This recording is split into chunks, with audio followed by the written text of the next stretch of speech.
goodness.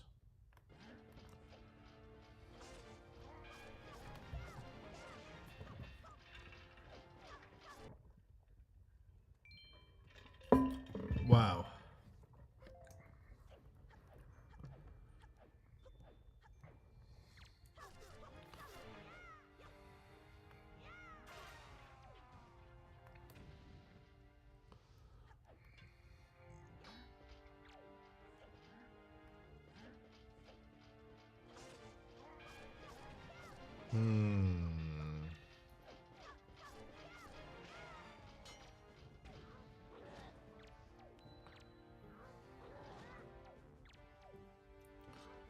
What's up, Dave T?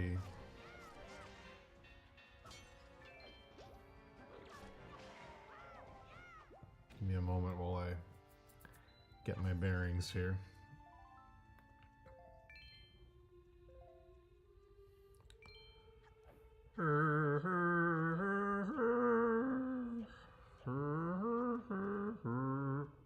Alright, let's see.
Wow.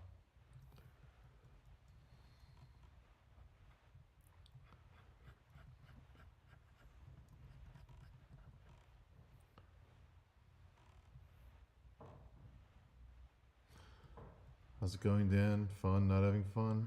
I'd put my out of 10.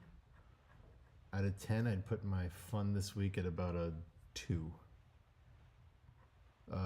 In terms of my work, like, am I enjoying my paintings? I'd put my fun at like a 6 or 7.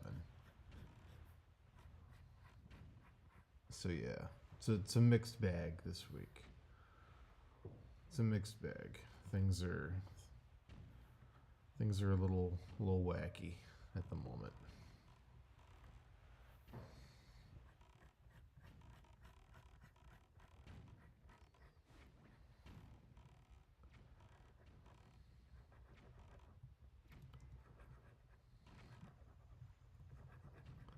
Spending too much time in hospitals. Put it that way.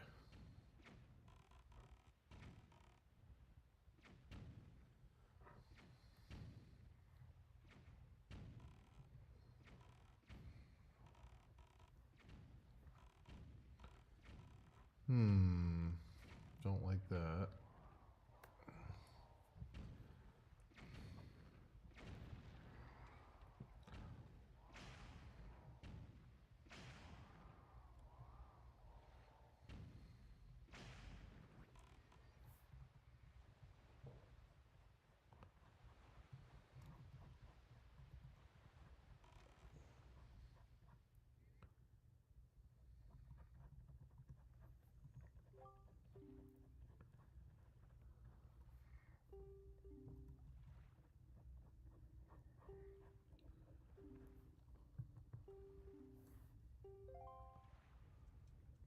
Spending too much time in hospitals. Too many loved ones are sick and or fighting terrible things.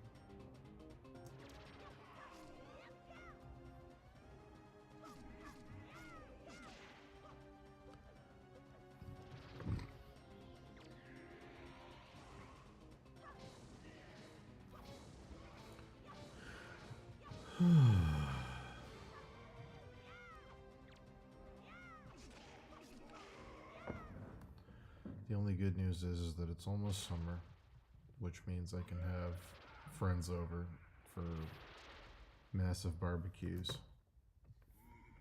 So, looking forward to that.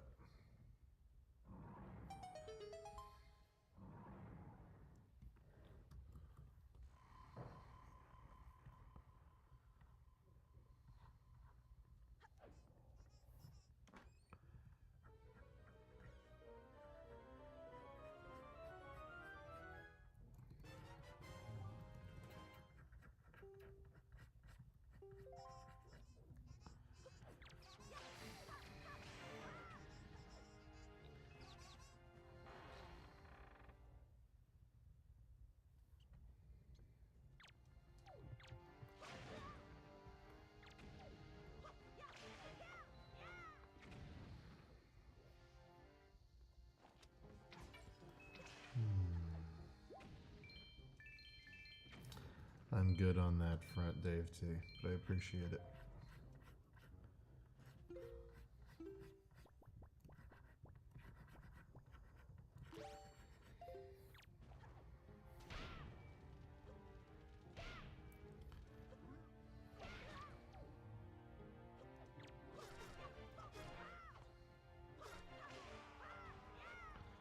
Can't decide if I want to add straps there or not. I think I do, but I don't super love.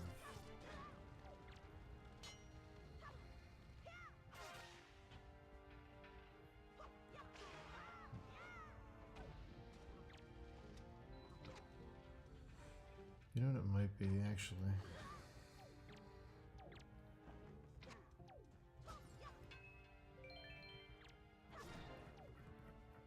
I think this needs to have a second segment that comes down further.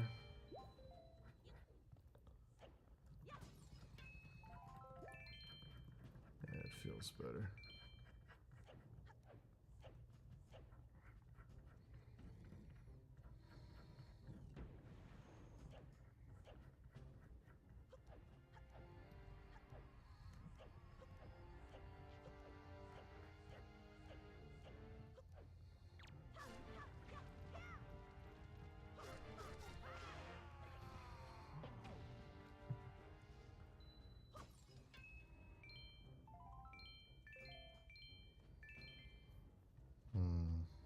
I don't know if I like that either.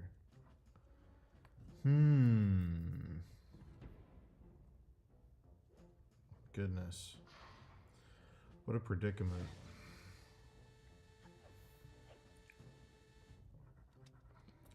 First off, get rid of this. This shouldn't be visible.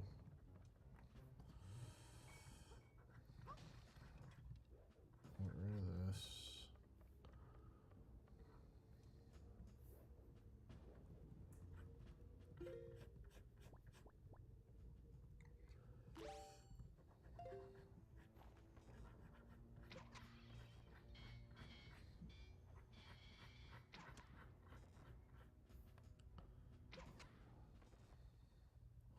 Yeah, maybe shorter straps.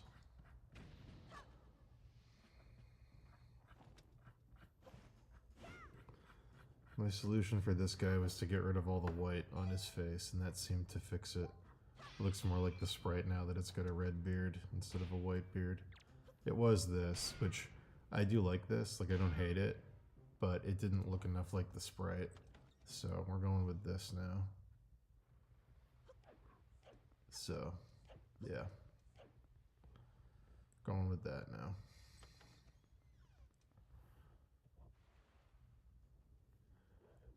Do I play video games these days? Yeah, I play some. I played Shadow of the Erd Tree. That's probably the most recent thing I played. I started that late. I started that like a couple weeks ago.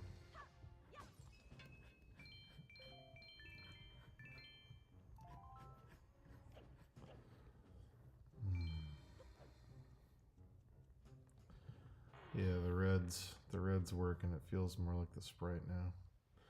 It's weird because as a kid, like, I did know that these were lions as a kid. Like, I knew it from the cartoon. But like the sprite always looked like a weird, like this or something. Like a weird, like, kind of Mr. Tumnus evil thing. But yeah, I don't know. I don't super love that. It looks too goofy. I don't know. I'm still not 100% sold on making it a lion instead of a weird ogre guy, but I don't know. We'll figure it out. When it's done, it'll be done. And then we'll know. Because it'll be done.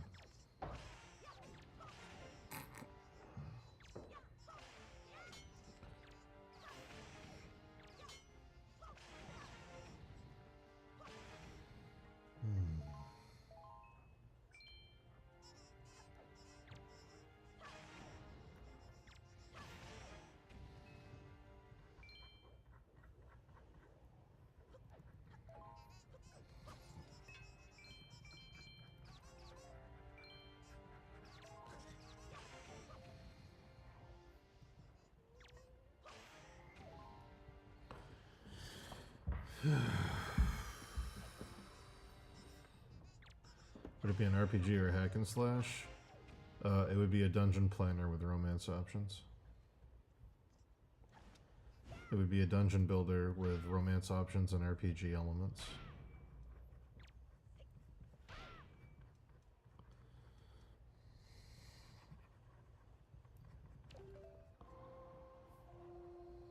It would be a combination of Dungeon Master or Dungeon Keeper, whatever that game's called, Tokimeki Memorial, a bunch of stuff.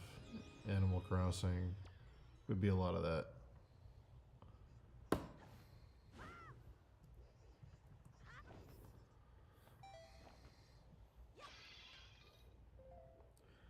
It would be a dating sim to convince monsters to be your friend and to join your dungeon.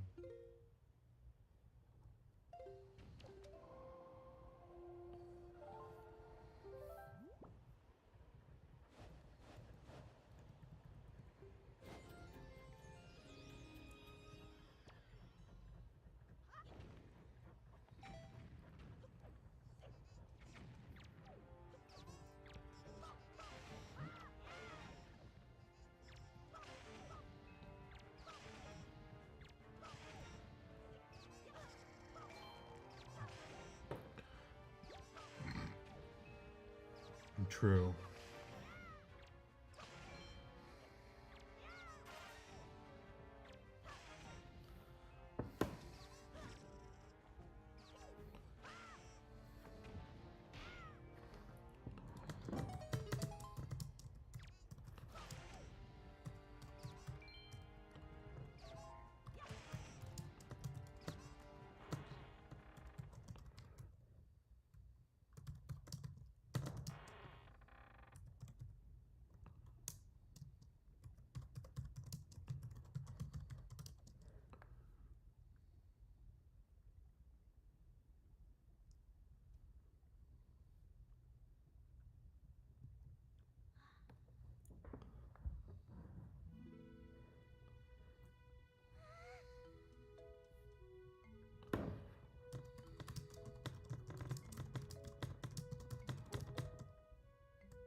You can hear Steve's voice echo in a dungeon right now by purchasing the Steve Lichman audiobooks.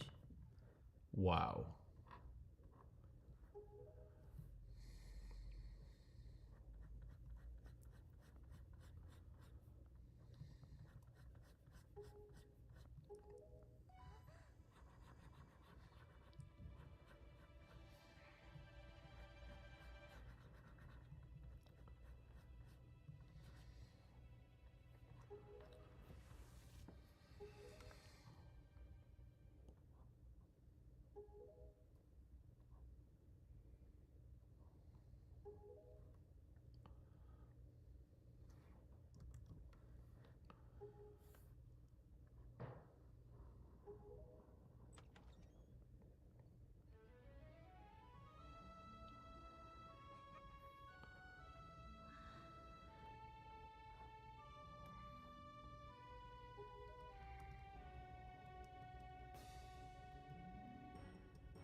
Hell yeah. Thank you, Sharky.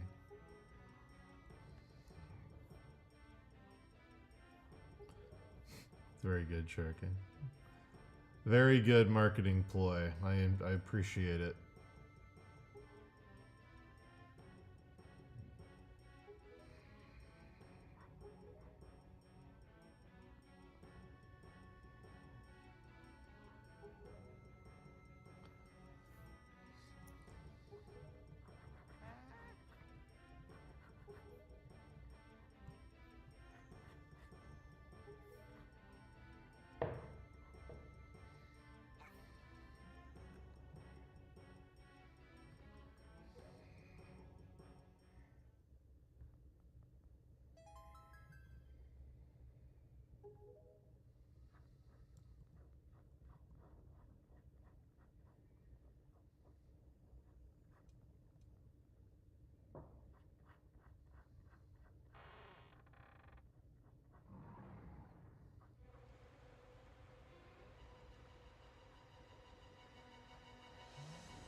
Yeah, that was fun.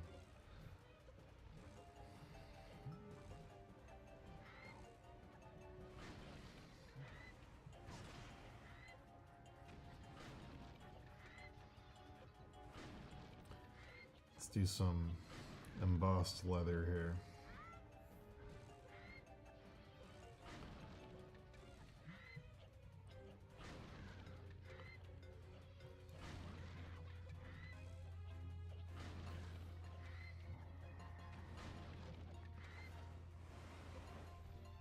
Let's go a little more desaturated.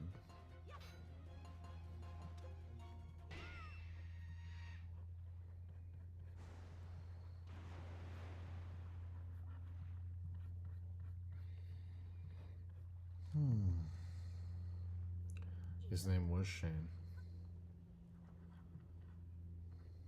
Shane, turn it up.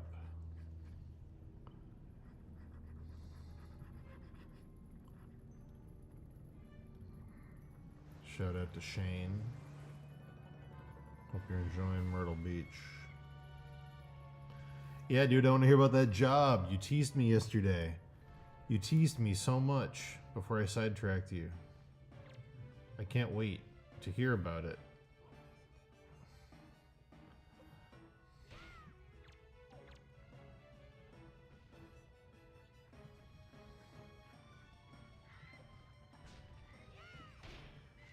I'll be free at like 3 o'clock today, maybe a little sooner.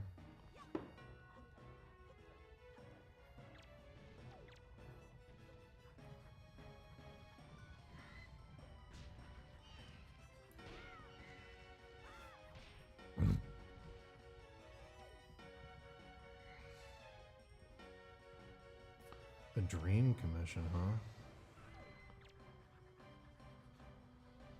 Capcom reached out to you and told you to redesign everything from Shadow over Mystara? Monster Hunter reached out to you?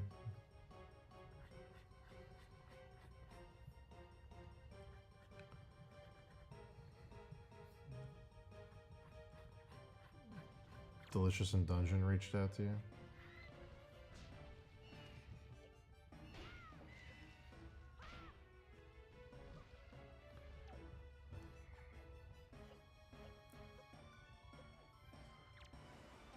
Listen, I want you all to know I designed a belt buckle with a pig on it, and I felt really good, okay? It felt good, okay? I wonder if this is the right file. It is. Look at this pig. I feel so good about this pig, dude. This belt buckle and this fucking pig. Hell yeah. Fuck yeah.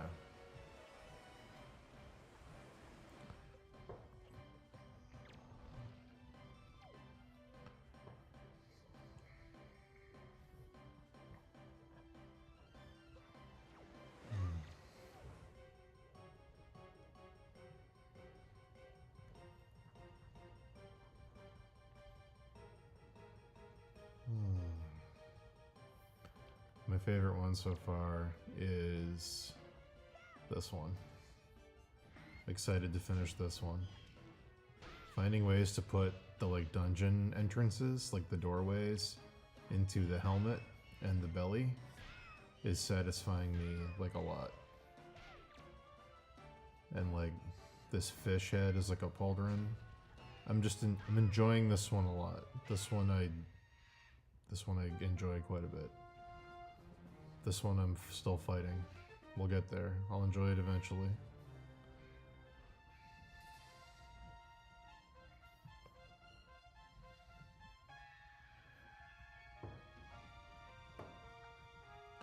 It's so weird, the ones I started in color.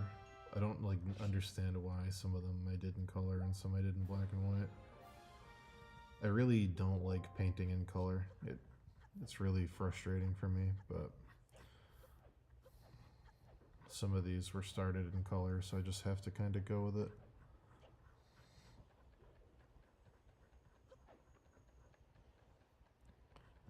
I love rendering. I don't love trying to correct my color blindness on the fly.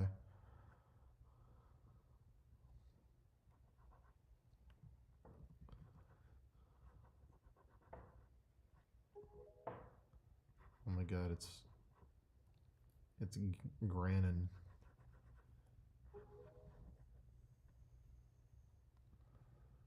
I don't know anything about that hidden color painting. It sounds like it would be my nightmare though.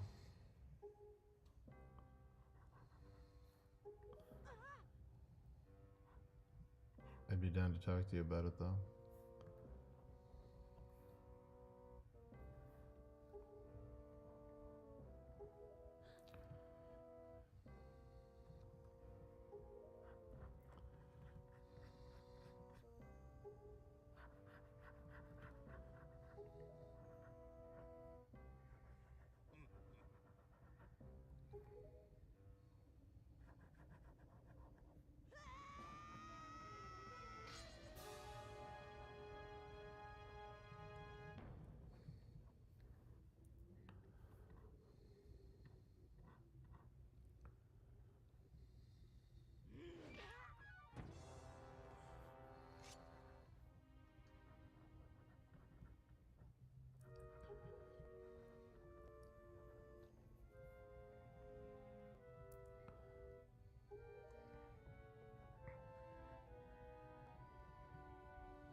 Wind Waker's such a good game. Such a good story. I've played Elden Ring. I haven't played Cyberpunk. I wanted to play Cyberpunk, but when it launched, it was so broken that I didn't jump on board, and then I just kind of never had time to go back and get into it.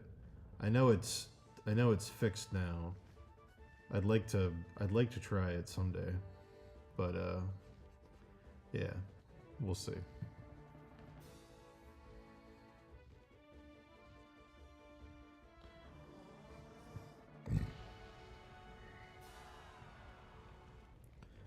Oh my god, it's Valu.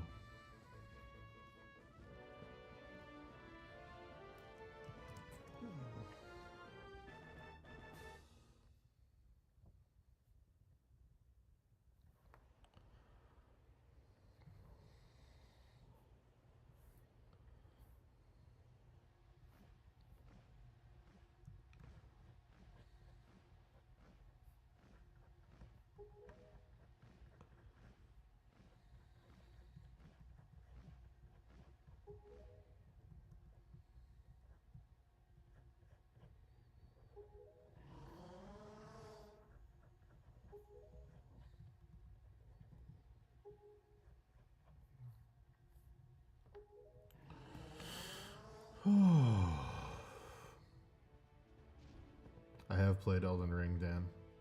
In fact, they did a bunch of crazy paintings based on Elden Ring.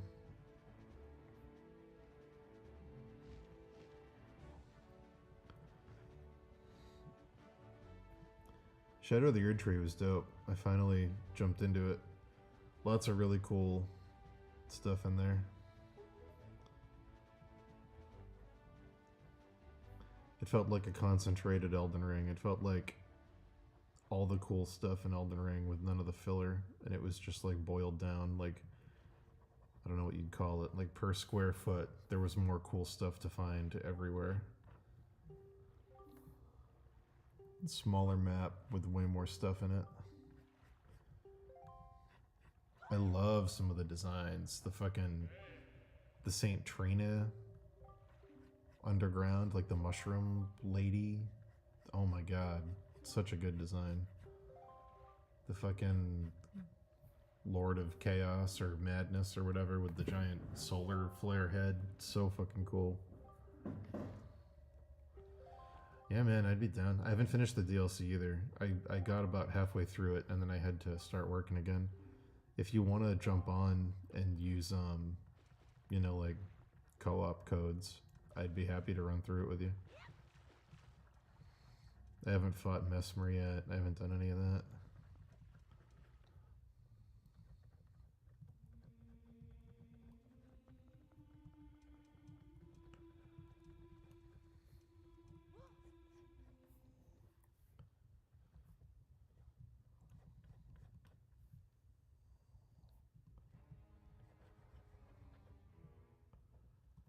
Oh my goodness.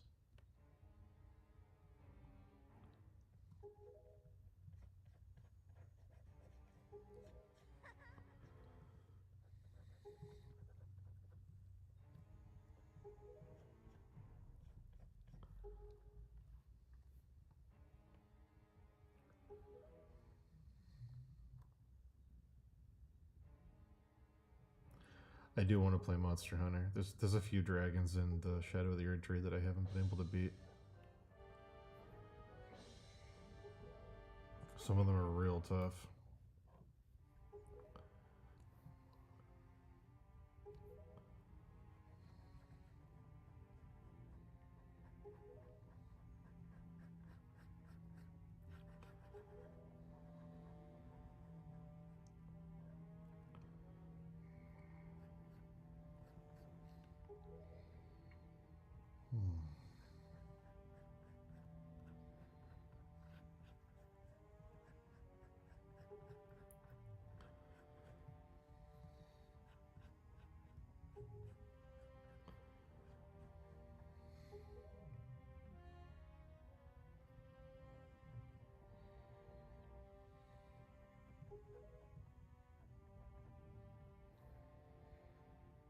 Yo.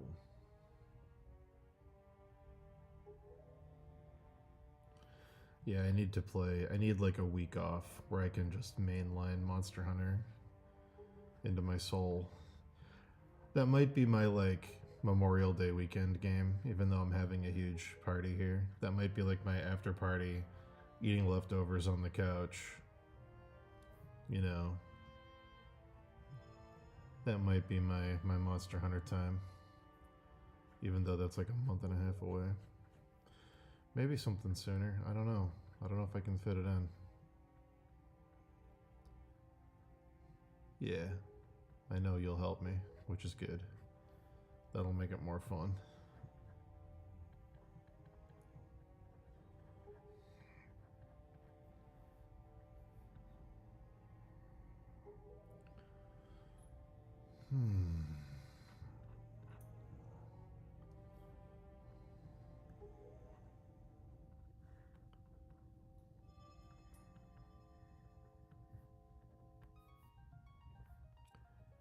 Oh my goodness.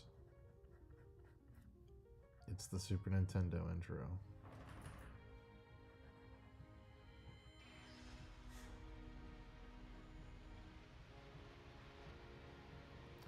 Do do ba do.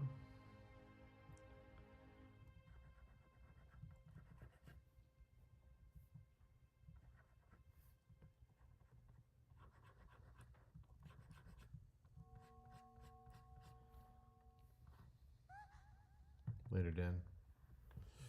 I'll be right back. I gotta stretch my leg real quick.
Hey, Pop.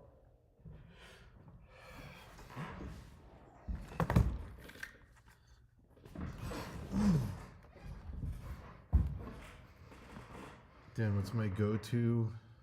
What's my go-to-go barbecue food to make? I usually do a few things. I usually do a smoked brisket. I'll do a few racks of ribs. I'll do a couple pork butts, and I'll do a couple small chickens.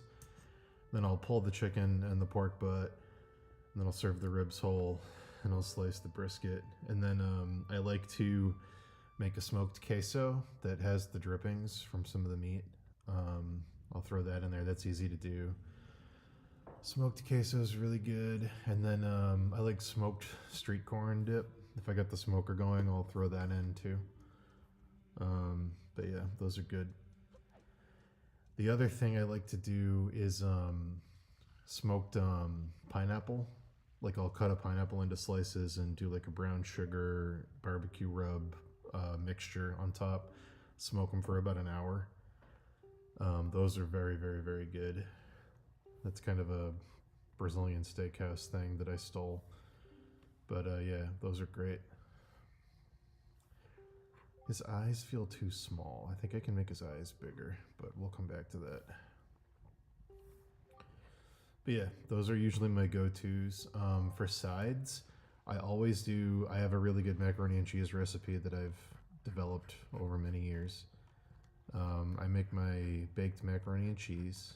Um, I do cornbread, always. I do homemade barbecue sauce made with cranberries from my family's cranberry bog. Um, I usually do a couple salads. One of them is a tortellini pesto salad with some parmesan and some dried tomato, optionally. That one's really good. I don't love mayonnaise, so I make pasta salads that don't really have any mayonnaise in them. So the tortellini pesto salad's really good.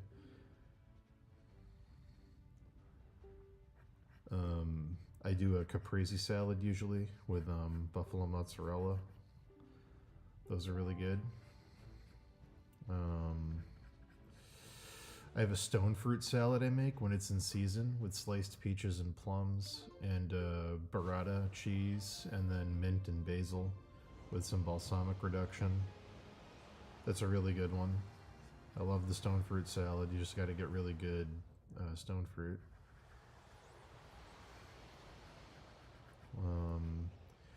Normally at my cookouts, I'll do 2 large trays of baked pasta. I'll usually do like a baked ziti with meat sauce and like an Alfredo. And then I make a really good homemade pineapple salsa. I'll make the homemade pineapple salsa. That's usually the spread. If I'm doing barbecue, that's usually everything I'll cook. Plus dessert, but dessert's usually some kind of thing in a cup.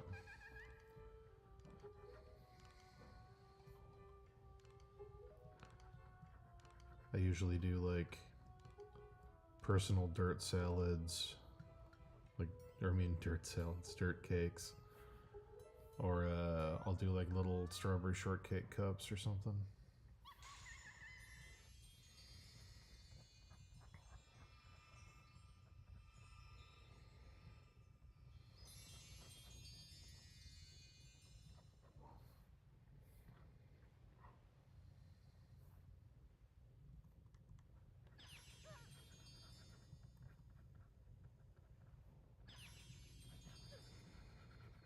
Yeah, those are my go-tos. I hosted a baby shower here last summer for like 100 people, and we did 300 chicken wings and like 30 pounds of steak tips and a whole bunch of other stuff. That was a crazy recipe. I mean, that was a crazy menu. Multiple recipes. Crazy menu though.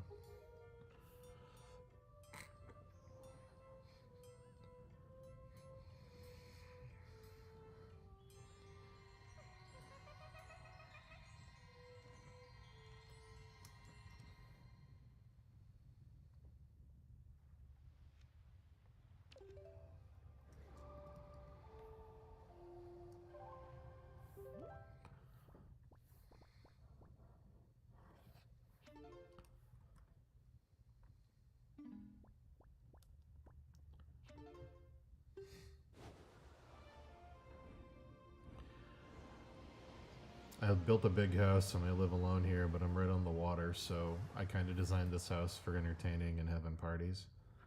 Um, so I like to, when I do parties, I like to have big parties. A couple times a year, I'll throw a really, really big party, and I'll cook a ton of food, and it's a really good time. I enjoy it. Enjoy it immensely.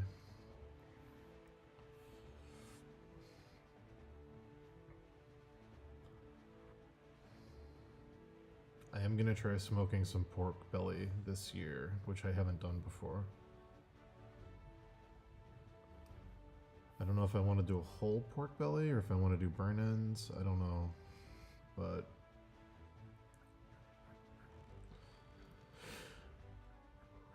I love pork belly. It's true. Chuck is correct.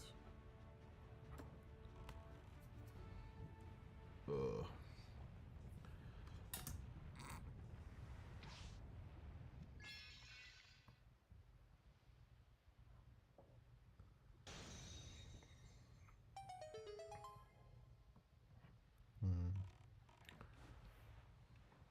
Get rid of that.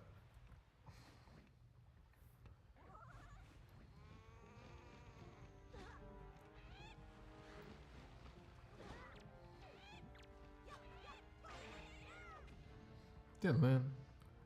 Diddlin.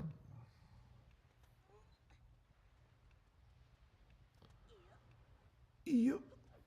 Ew. And I make really good sangria. People love my sangria. They love it. Okay? The people, they love my sangria.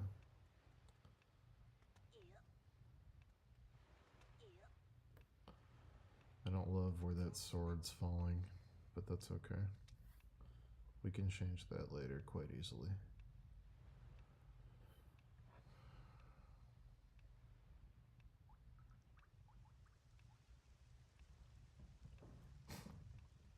Yeah, that's me, Sharky. That's me, buddy.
Later. Take care. Love you.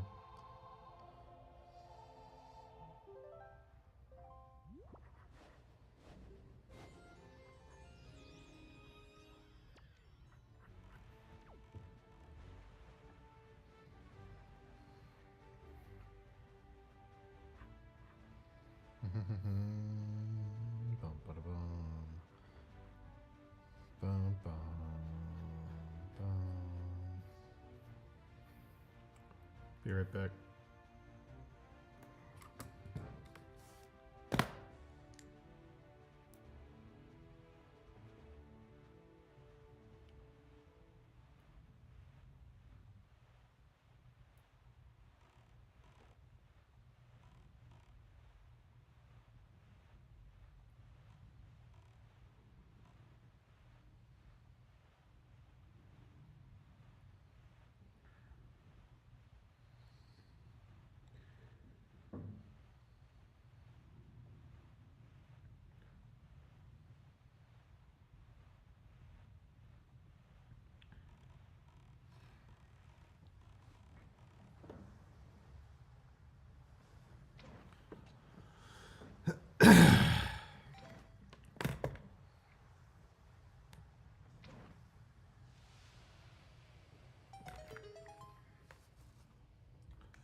Sorry about that. Didn't want you guys to see me cleaning my ear out.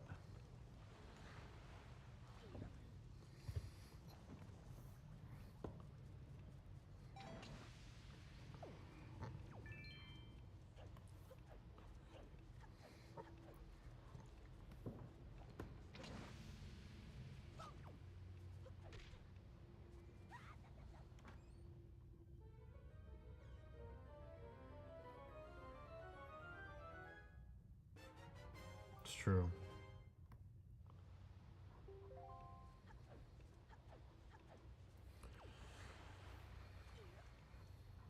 It's true.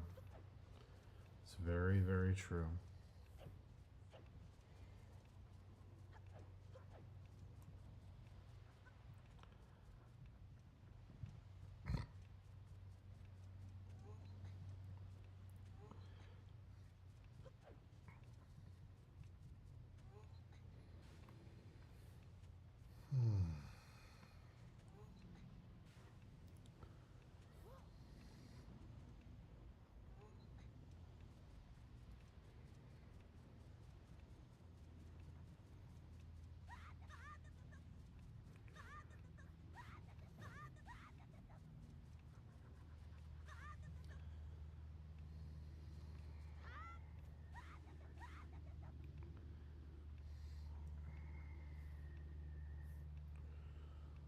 Okay.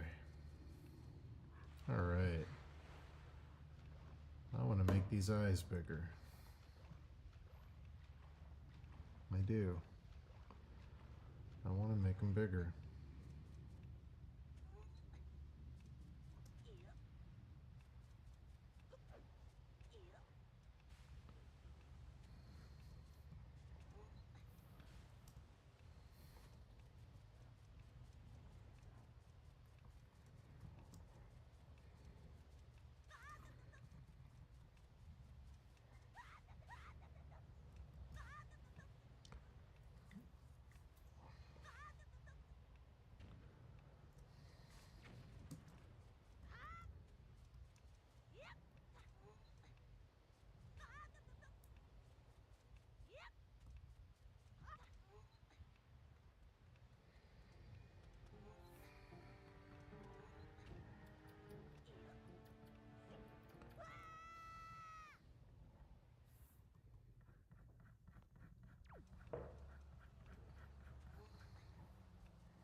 Yeah, it's better. That's better. Let's make this one bigger now.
Yeah, that's better. Yeah, it's subtle, but it helps. Yeah. Okay. Oh.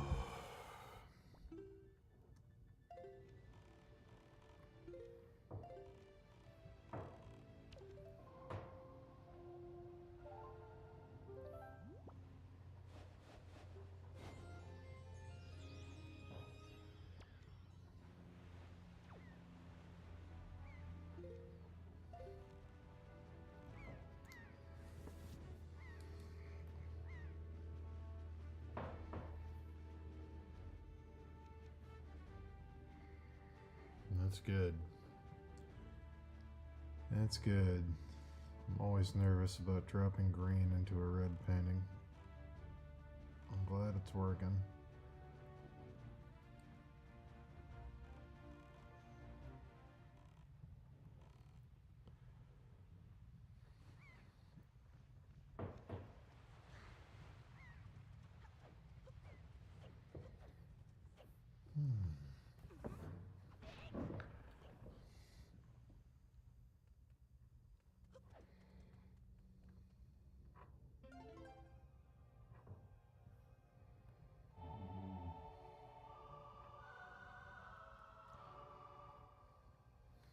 This needs to move.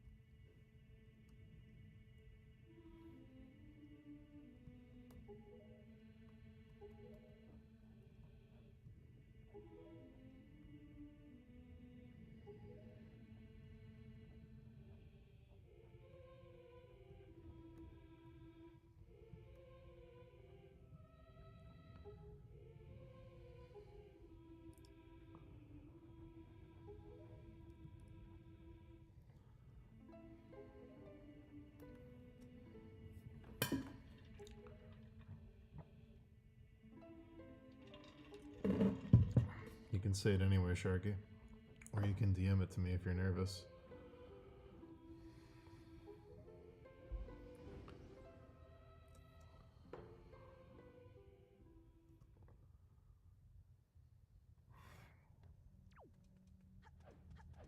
Okay.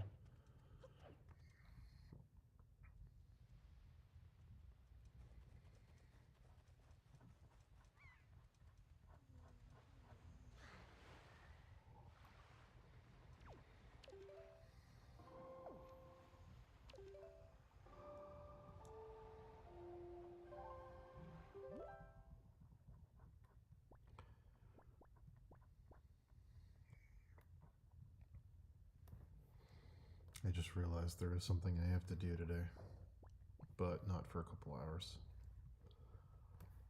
So worry not.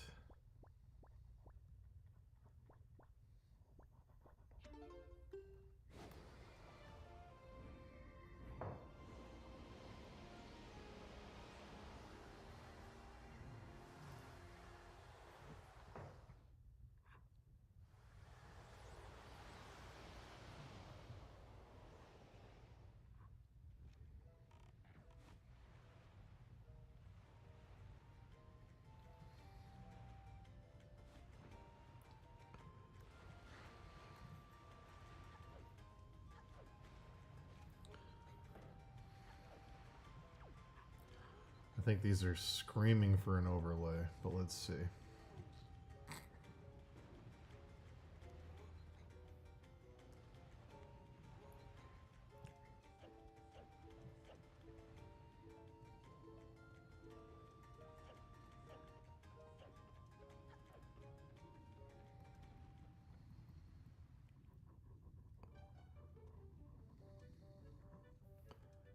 Screaming for an overlay. Screaming.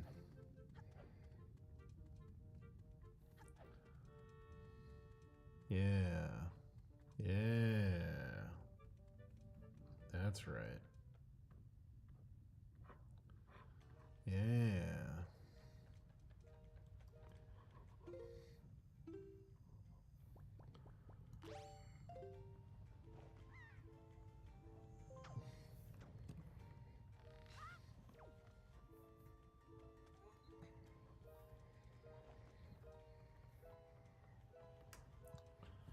Hell yeah.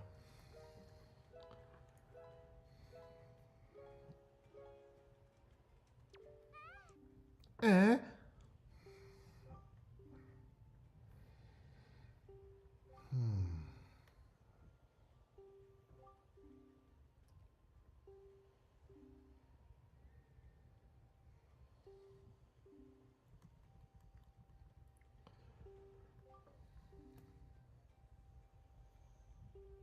Okay.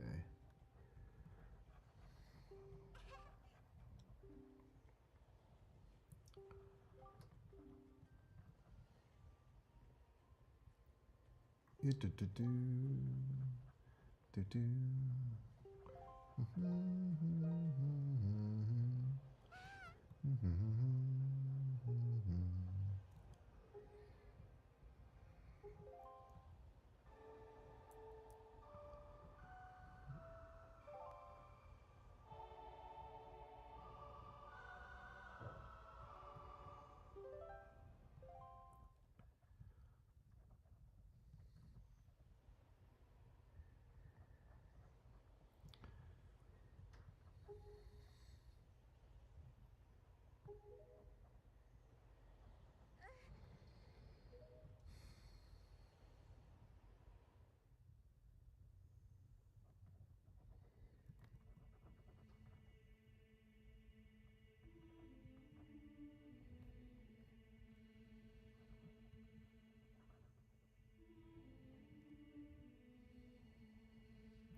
I have stared at Wiley Beckert's art for hours. Wiley Beckert's fucking incredible.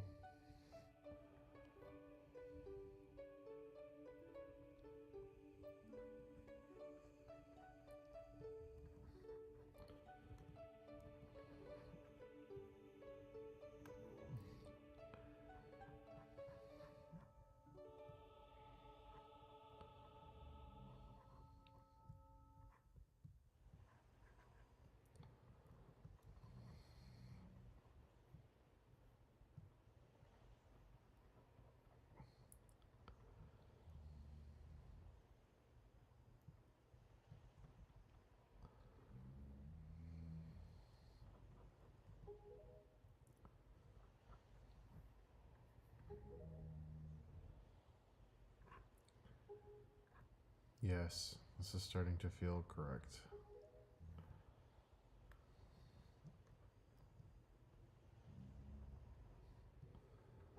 All right. Excellent.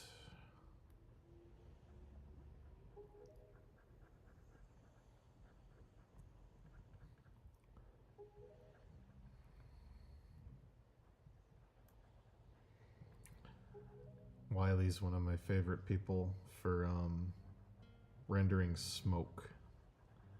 God, she's good at rendering smoke. Fuck, it's so good.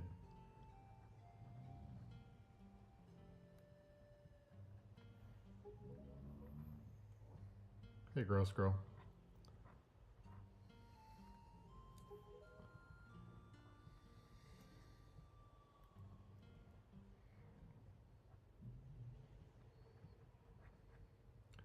I feel like you're on earlier than usual today, gross girl.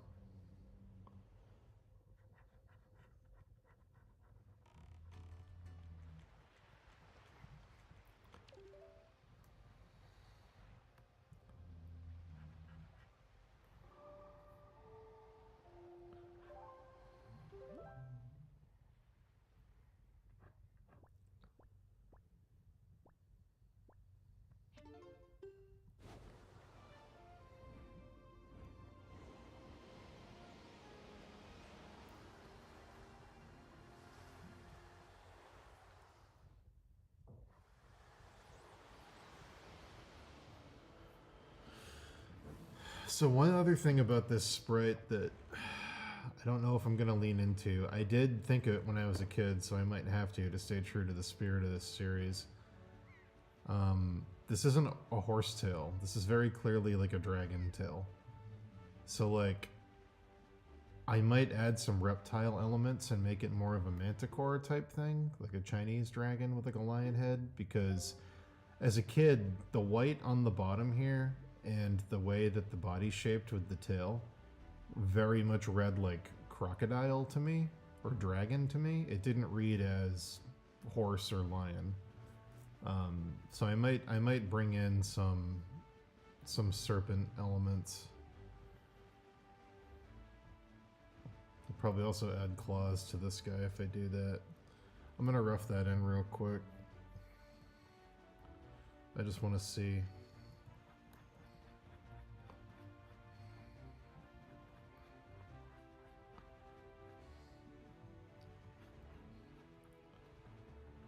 I think I'm probably going to do this. It's my guess.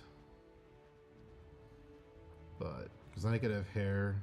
I could have like the cool dragony hair.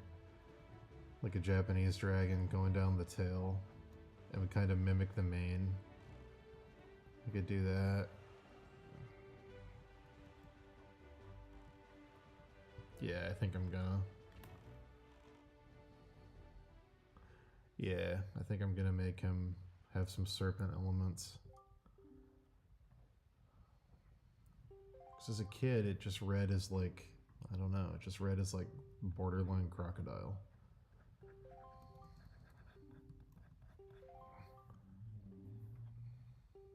Yeah, that's cool. It makes it more original at least.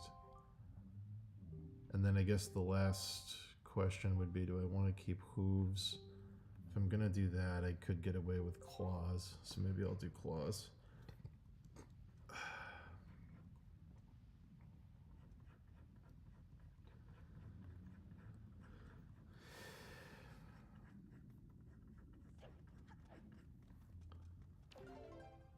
Yeah, probably. Probably, yeah. Yeah, okay, that helps. This will make it cooler. The nice thing about this, I gotta be very specific about how I do it. I gotta reference some paintings. I can add some scales between the like patches of fur, which I've seen done.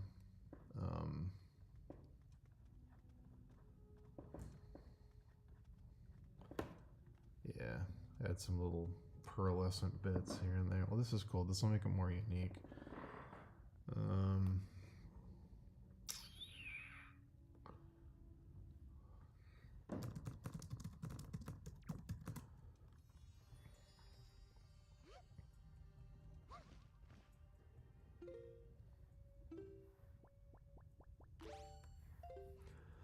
It's sort of like, I actually might reference these. These are actually very similar to what I thought they looked like as a kid. That's actually kind of funny. It's a weird coincidence. Give me a second, chat. What I thought this looked like as a kid sort of looks like the Leonid Misbegottens in Elden Ring, which is very funny to realize that after painting this whole thing.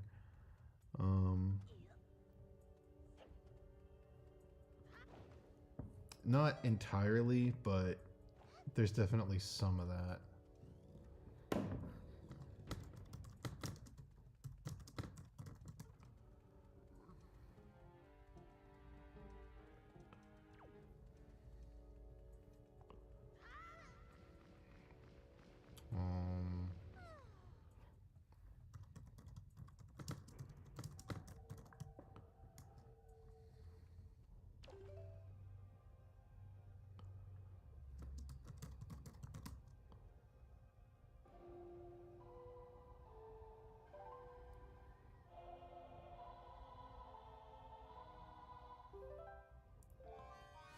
That's pretty cool. I don't know what a Krieg is, but that's a cool image. Alright, so...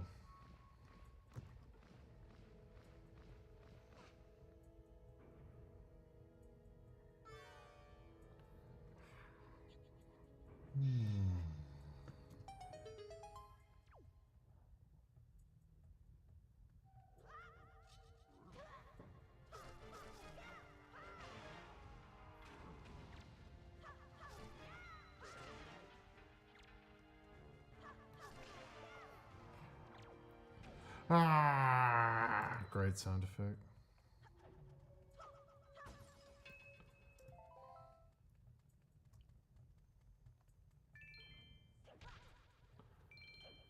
Ah!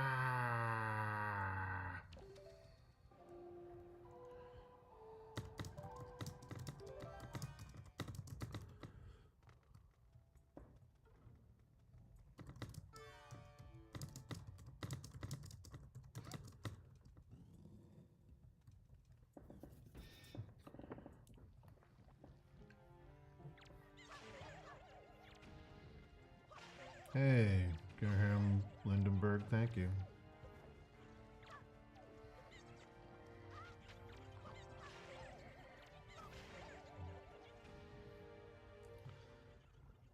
I'm trying to think of an artist who I've seen do these, like, scaled tails with fur before really well. They were almost pearlescent.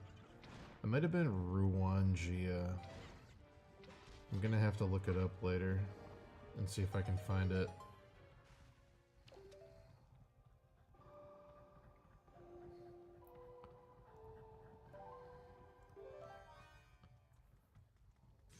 I've seen someone do it before really, really well.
That's a pretty good one.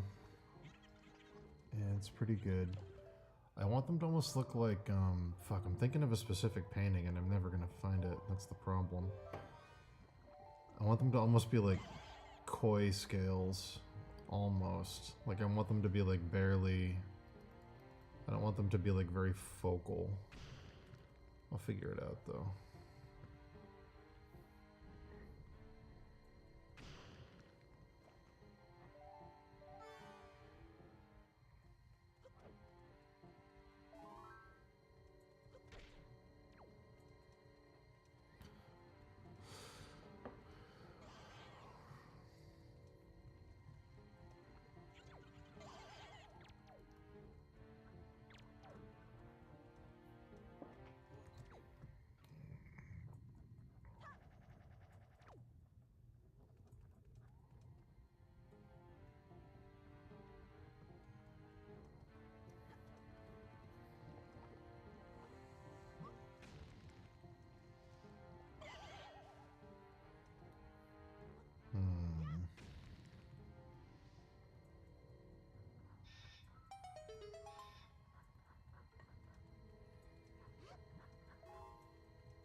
Yeah, this feels right.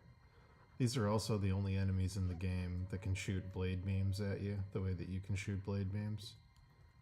And that always made them feel like weirdly magical. They're the only ones who can do it, and it makes them like super deadly if you go to where they are too early in the game. So they definitely come off as, I think the game manual calls it throwing swords, but like it's very clearly like a flashing laser sword made of light that's coming at you. So it's very clearly magical, or at least it reads as magical when you're a kid playing it.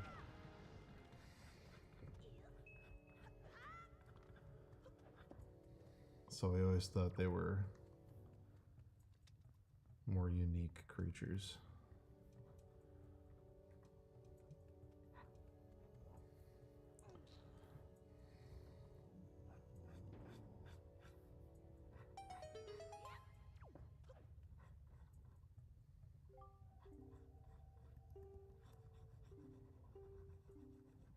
Trying to think, we should have a raised ridge of gold that the hair can come out of, running down the middle. I think so. Kind of like a ridge that would go down a helmet for a plume to come out of. Feels right.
Good.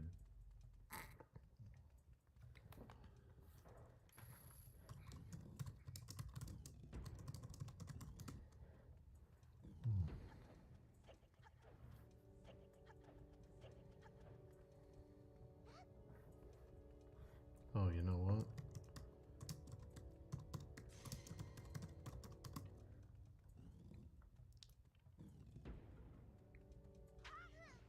Actually,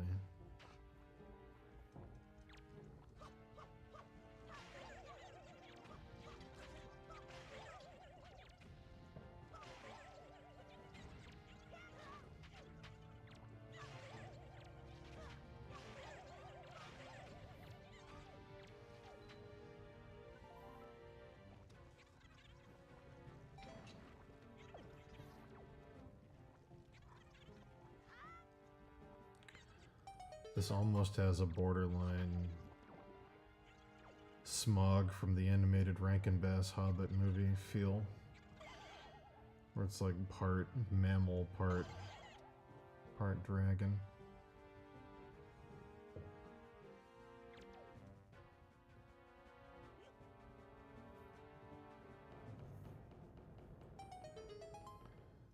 God, the art in this movie rules. It just fucking rules.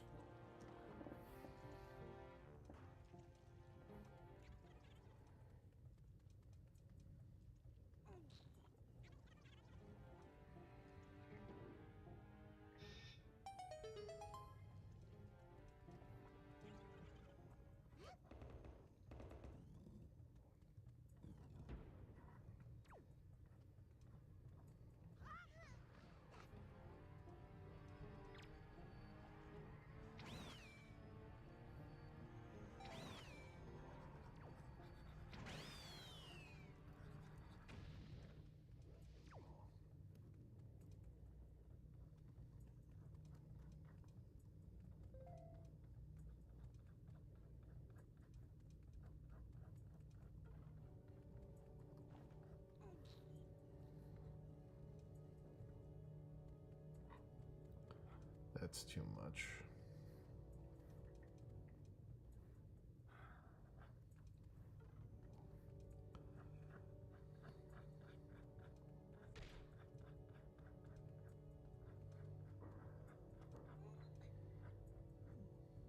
That's better. Yeah, it's better.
This is good. I can bring some of that. Some of that horn color in. Balance the design a bit more.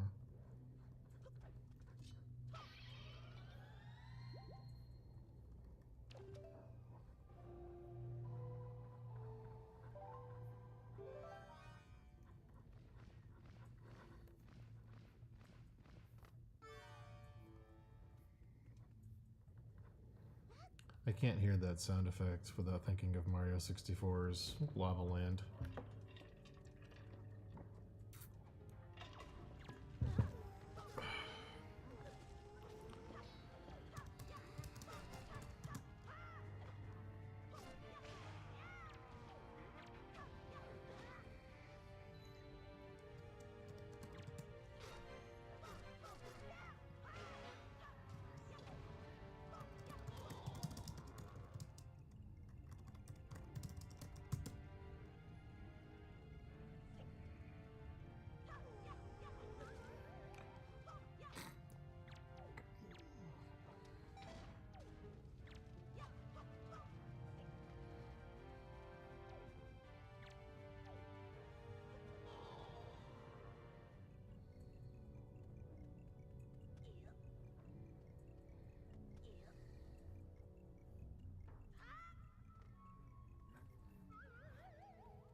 Hold on.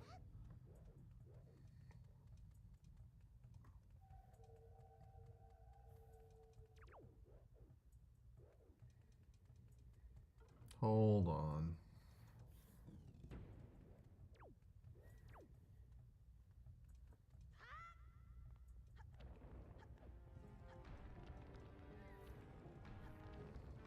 What's everybody out there working on today? People working on anything fun?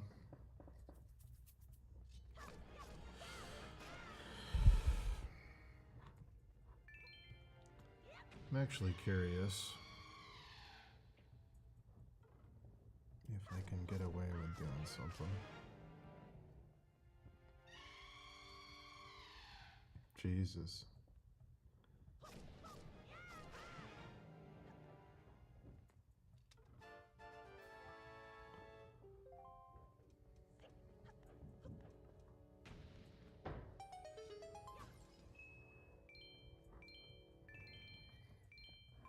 I don't think I can do this, but I'm gonna try.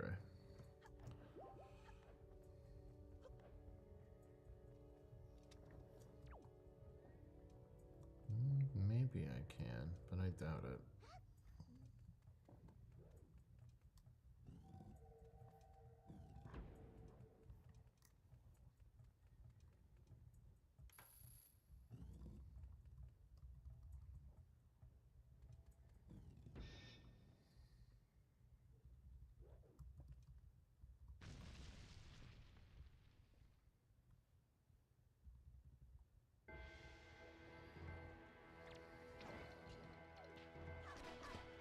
Possibly.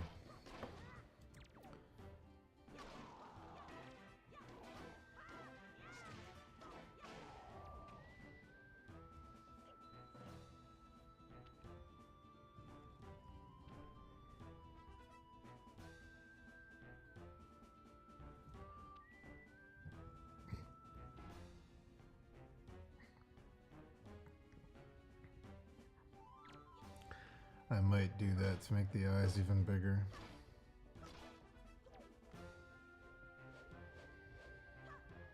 Yeah.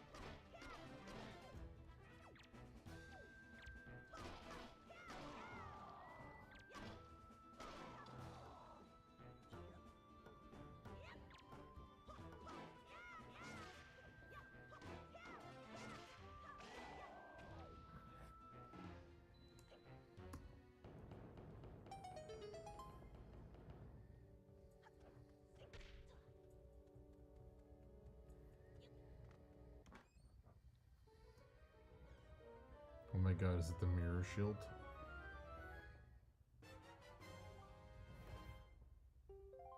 It is.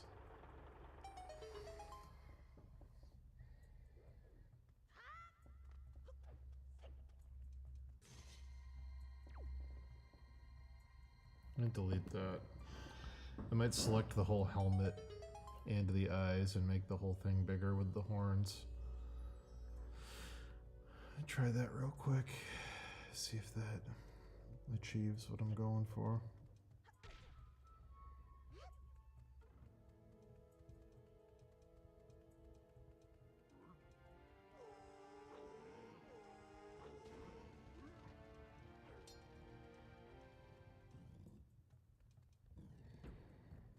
Just do a quick rough.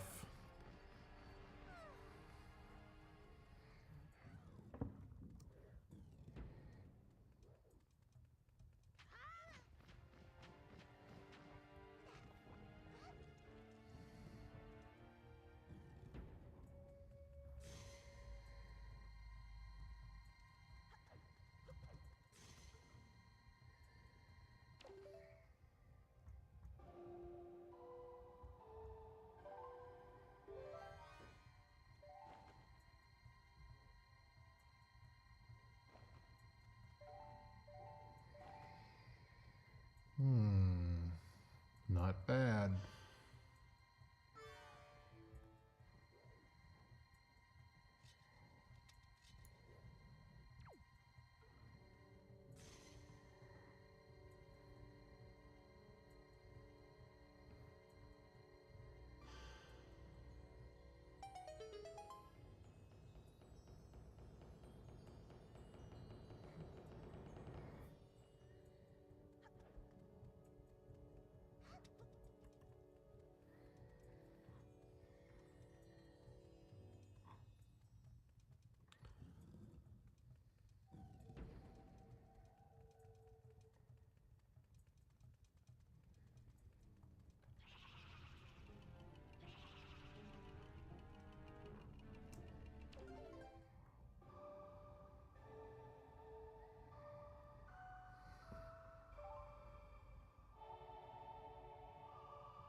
Bear with me, chat.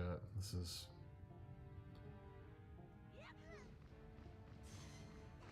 triggering my OCD slightly.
That's interesting, actually.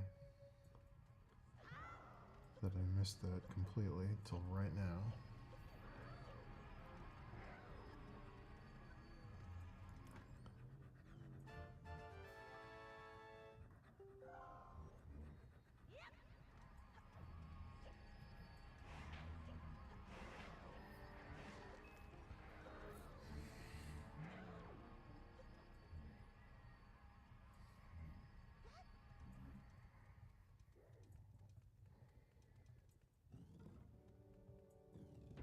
Yeah, it feels better. Yeah, it feels better.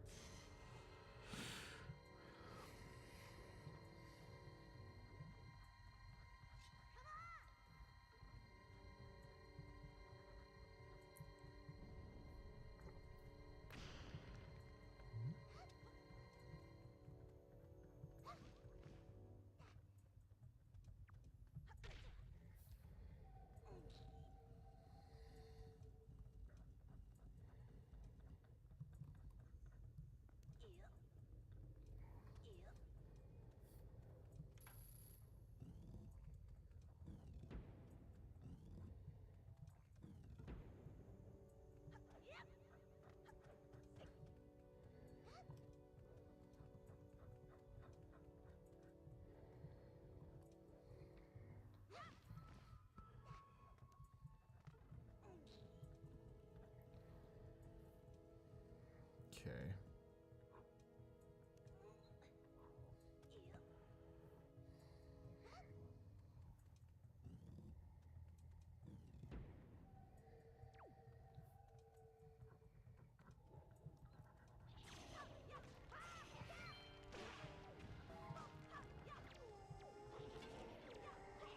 Yo, yo, yo.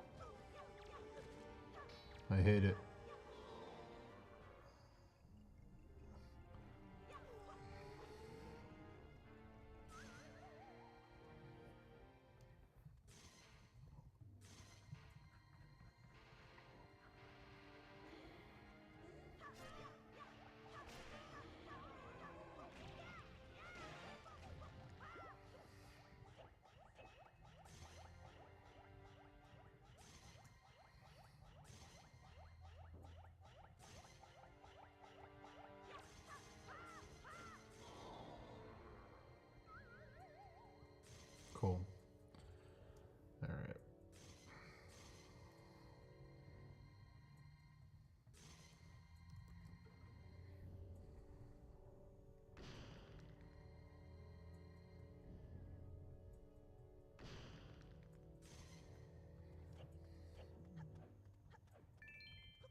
Hey, Nemanja. I haven't forgotten about your book. Things are just kind of insane right now. You're on my list to get to once I have time to go to the post office and get current rates.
Hey, Johnny Pearson. Hello, hello, hello.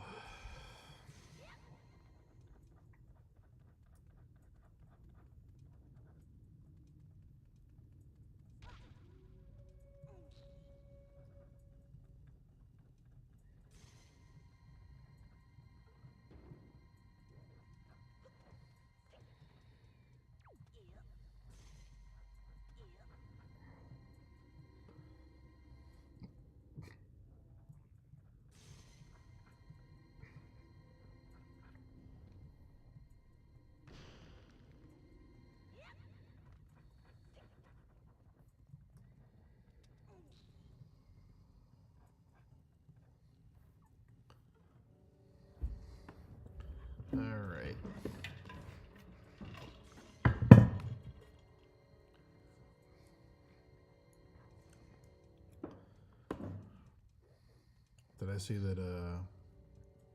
Did I see that Ryan might be doing another printing of Black Mirror #1? Did I see that that was potentially in the works?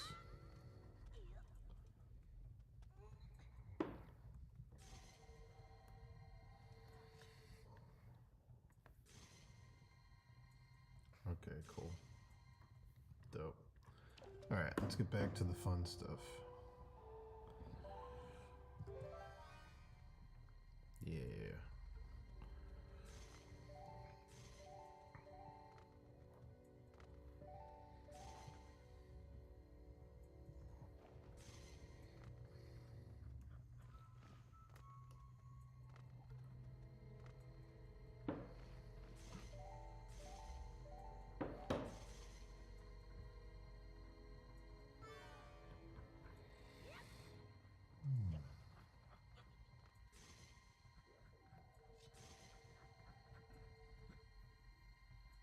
Yeah, it's pretty rad if he is. Good for him.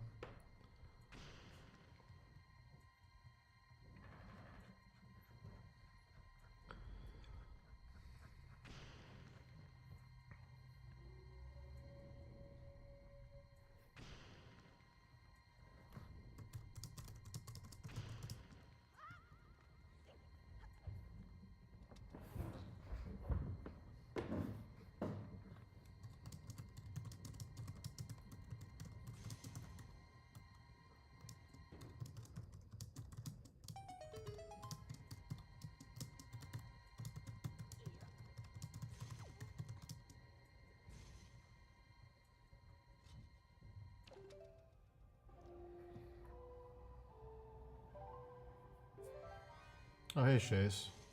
I haven't been looking at the chat. Johnny, Imania, who else did I miss? I think that's everybody. Hi, everybody.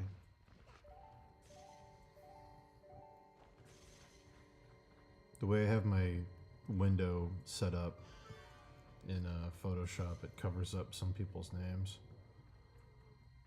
So I don't notice right away when they come in.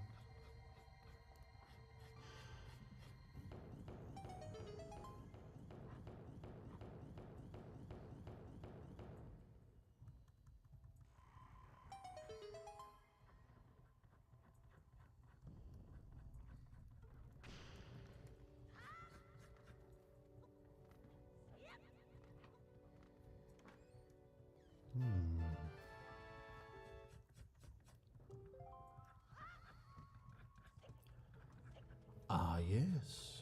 Your Jedi weapon. Fucking love the Emperor's delivery in Return of the Jedi. And then nothing else about the Emperor. Ah, yes.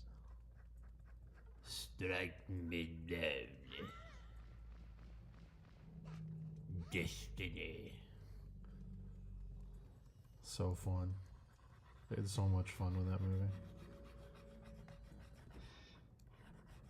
Oh, I am afraid this space will be quite operational when your friends arrive.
We are quite safe from your pitiful band.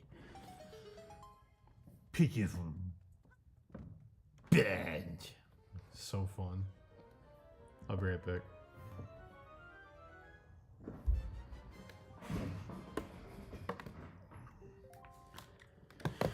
Oh! Oh!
Excuse me, chat. Rey isn't Palpatine's daughter. Rey is Palpatine's granddaughter. Get it right. Get it right. They wouldn't do something as cringe as making Palpatine have sex and have a daughter. Instead, they did something as cringe as making Palpatine have sex and have a kid, and then that kid have a daughter. Okay?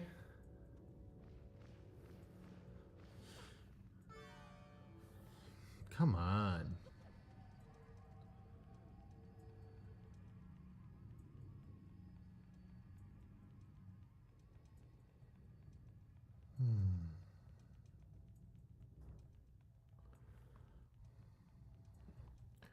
No, Rey was supposed to be a Palpatine clone that failed, but they changed it to daughter because, you know, everything has to be exactly the same as what came before in Star Wars. Just gotta do the same plot twists repeatedly. Always and forever.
It's true.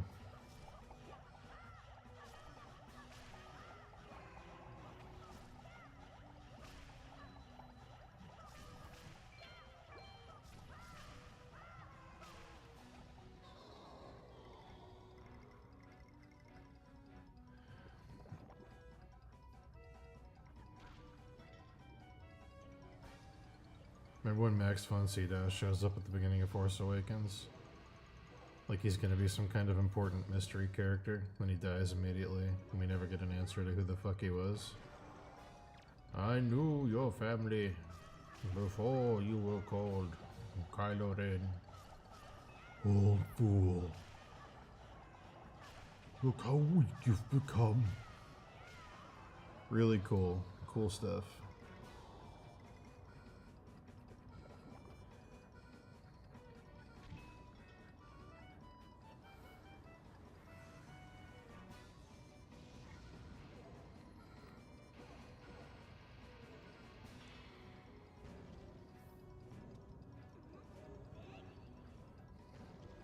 Like, whoa, they got Max von Sydow in here? He's gonna be someone important.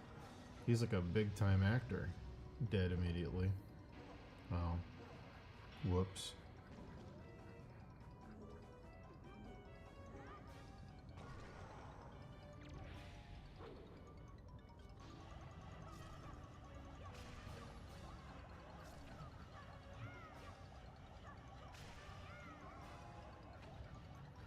I did love Kylo Ren freezing the blaster bolt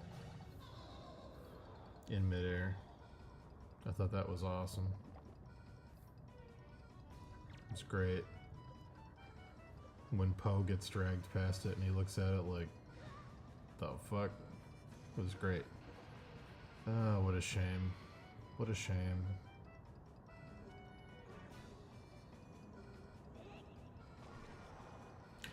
When should a mystery stay a mystery and when should one be revealed? Well, a mystery should never be injected into a plot unless it has an answer. Whether or not you tell the audience the answer is up to you, but it should have an answer and the answer should be satisfying and it should have stakes with the world you're creating. You should never make a mystery and as the author not know what the answer is, because then that means that there's no connective tissue between the stuff you're making in your world and the question you're making the audience ask with your mystery. Then you're just making them ask questions for the sake of asking questions. You can have a story with a mystery that doesn't get explicitly explained to the audience and leave enough pieces for them to go connect the dots themselves or speculate on what those are. But if you're just making a story that has unanswered questions that you as the author also don't have the answers to, like the show Lost or like the Star Wars sequels, that is just incredibly lazy script writing. It's a mystery it's kind of like I don't know, it's like false advertising. It's like you're getting people in the door with interesting questions because they're invested in this IP that they love. Ooh, who's this? How are they connected to that? We imply that this is connected to this, and like people are expecting for there to be a reveal at some point, or to like, you know, figure it out themselves and then have it, you know, like, oh, I got it, they confirmed it later. But if you just never answer those questions and you don't give any hint in the world that there is an answer to those questions, it's basically a form of laziness as an author and a form of like lying to your audience. It's really, really gross, and I'm very sick of J.J. Abrams and Alex Kurtzman doing it in so many of their properties. It's just very, very gross and lazy. They shouldn't have been able to keep doing it after Lost, honestly. That should have been the end of their career. That should have been like, oh, okay, you guys are just hacks. But the problem with J.J. Abrams is he's a very good director. He's a very bad writer. So his movies are always very entertaining and flashy and, you know, quippy and it's just very, very fun to watch. Even his Mission Impossible movie is like one of the best Mission Impossible movies. He's very good at directing. But as a writer, he just, I don't know. Things being interesting aren't enough. There needs to be a little more substance. But his mystery stuff comes almost off like fear. Like he's not confident in his own ideas enough to say, here's what I'm gonna do. So he leaves it up to you to plug in the blanks, and then if the idea you come up with sucks, he gets the defensive going, well, that's not what I wrote. I never committed that to paper. Well, it's like, yeah, because you committed nothing to paper, because it's a mystery. It's a weird way of like having your cake and eating it too, where if you're not confident in your skills as a writer, you let the audience do the heavy lifting, and then if what they come up with sucks, you get to run away from it. You go, oh no, no, I didn't say that. You guys are reading into it. And then if what they come up with is good, you go, oh yeah, that was my intention all along. It's gross.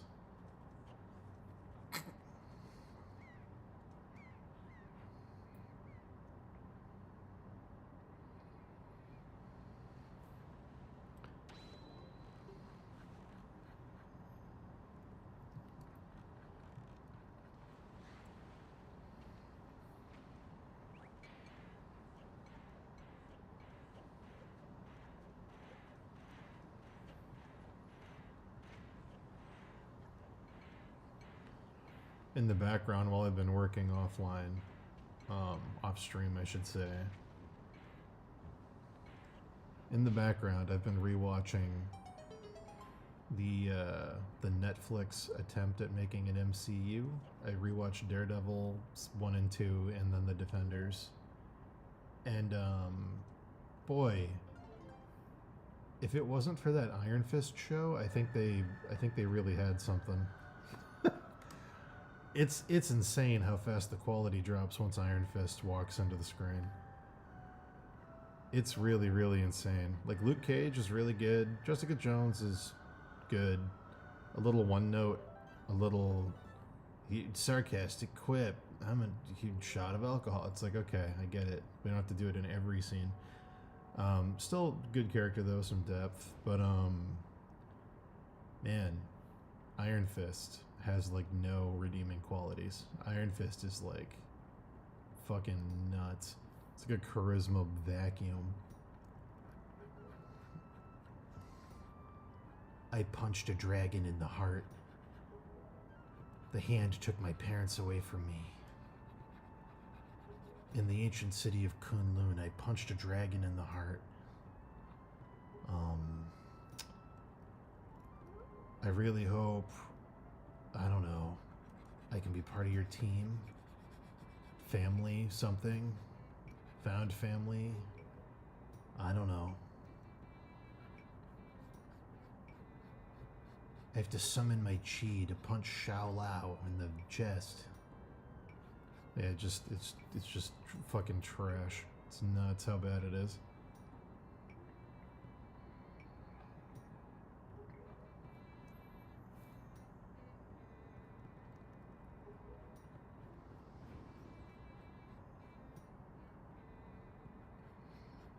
Daredevil though, pretty good. Pretty good. Very violent. Really good action stuff. Really good stunts. But man.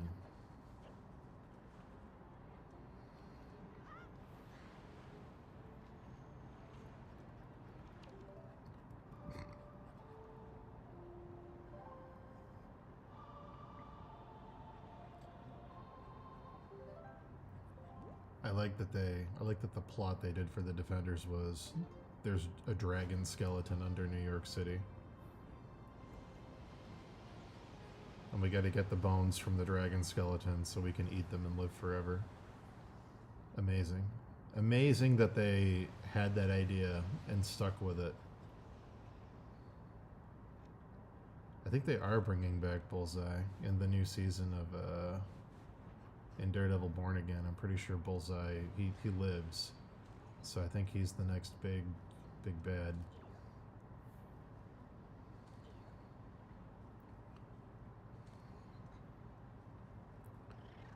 He's in it. They haven't called him... Actually, no, they did call him Bullseye. Yeah, Punisher actually calls him Bullseye in that show, which is good.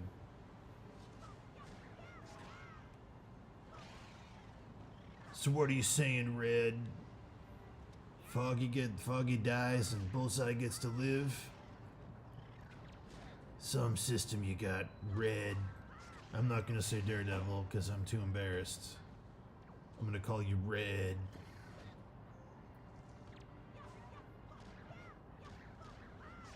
I'm gonna be the exact same character I was in The Walking Dead, with a skull on my shirt.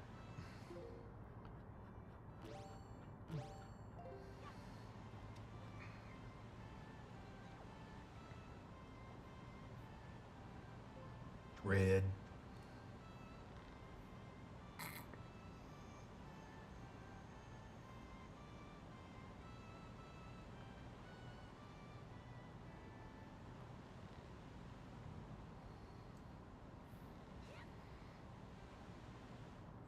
I'm about to rewatch season 3, so I'll let you know my thoughts.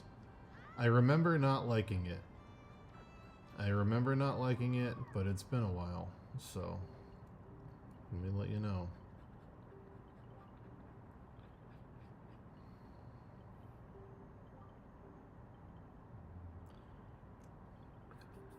Let me tell you something, Red. These walkers, they ain't like us, Red. That your idea of justice, Red?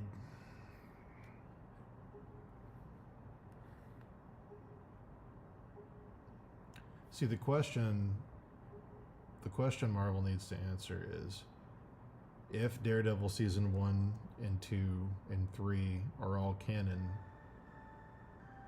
and we're just picking up where they left off on Disney Plus, that means that The Defenders is also canon, which means that Iron Fist is also canon, which means that Iron Fist is somewhere out there in the MCU. And that fucking sucks. Because I hate Iron Fist. And I don't want him to exist. Which is a shame, because he should be awesome.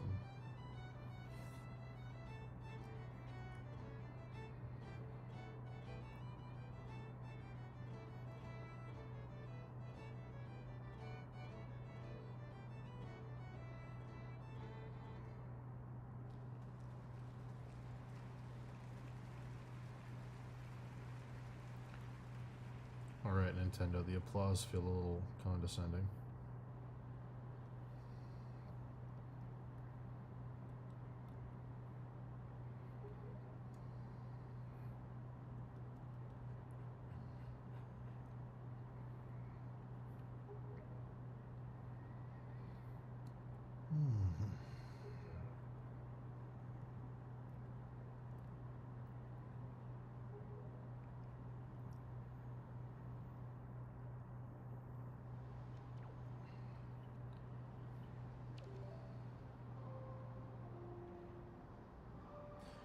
The problem isn't that he wasn't good at martial arts. The problem is that as an actor, he is just not good for that role at all.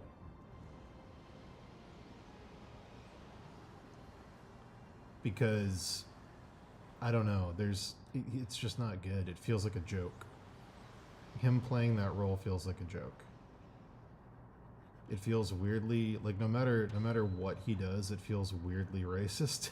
It's like, just because it's like this just handsome white scraggly dude, and he's like, when I went to the Far East Masters of Kunlun and they taught me to harness my chi, and I'm like, can you not? I don't know, he just doesn't have the charisma to pull it off. It wouldn't come off that way if he was a better actor. I don't know, there's something about his performance that just makes it feel super cringe, and I don't know what to describe that as.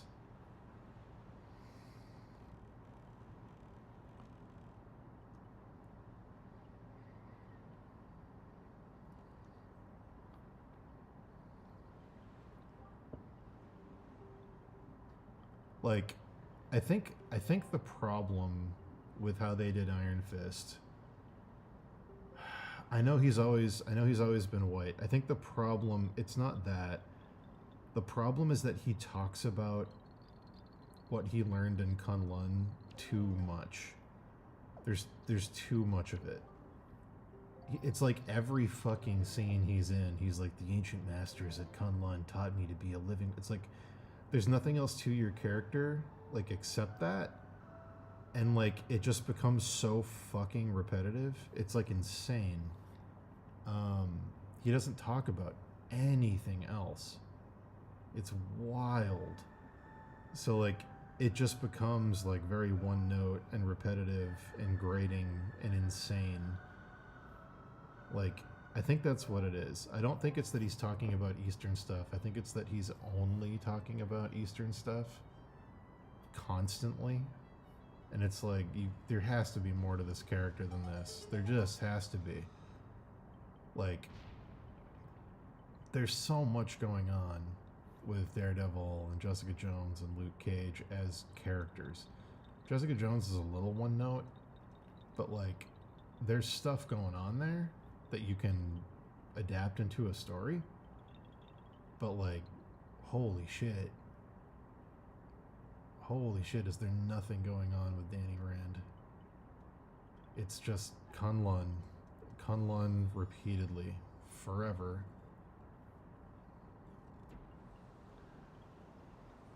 Yeah, it's the guy from Game of Thrones. He's just not that good of an actor.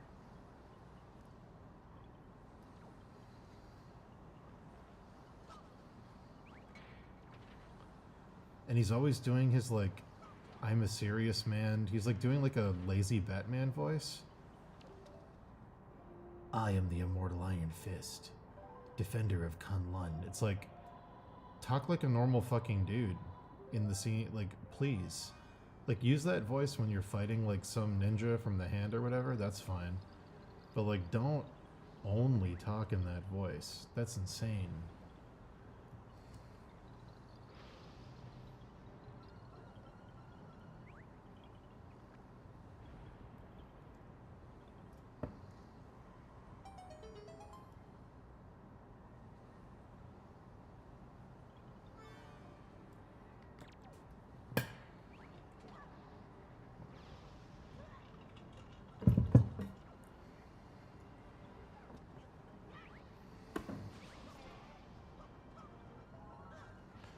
Yeah, like, make him fun. Make him fun. Make him like a fun martial artist. Like, have your inspiration be the old like Jackie Chan films. Like, those films are very funny. They're borderline like comedies. They're like the martial arts almost go full circle into becoming slapstick. And he's, Jackie Chan has so much charisma in those movies that you just love him. You just love him so much. But like, holy shit, Iron Fist is just so unlikable.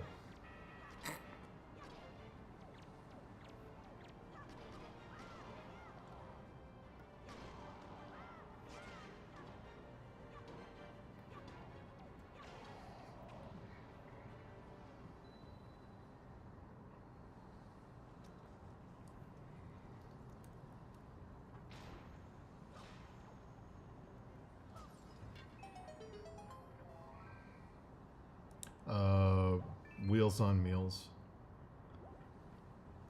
I think that's Jackie Chan, right?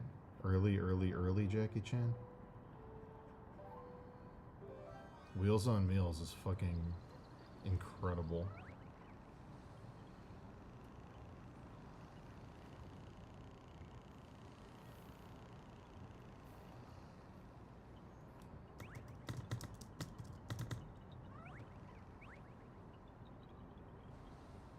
Yeah, Wheels on Meals is fuck.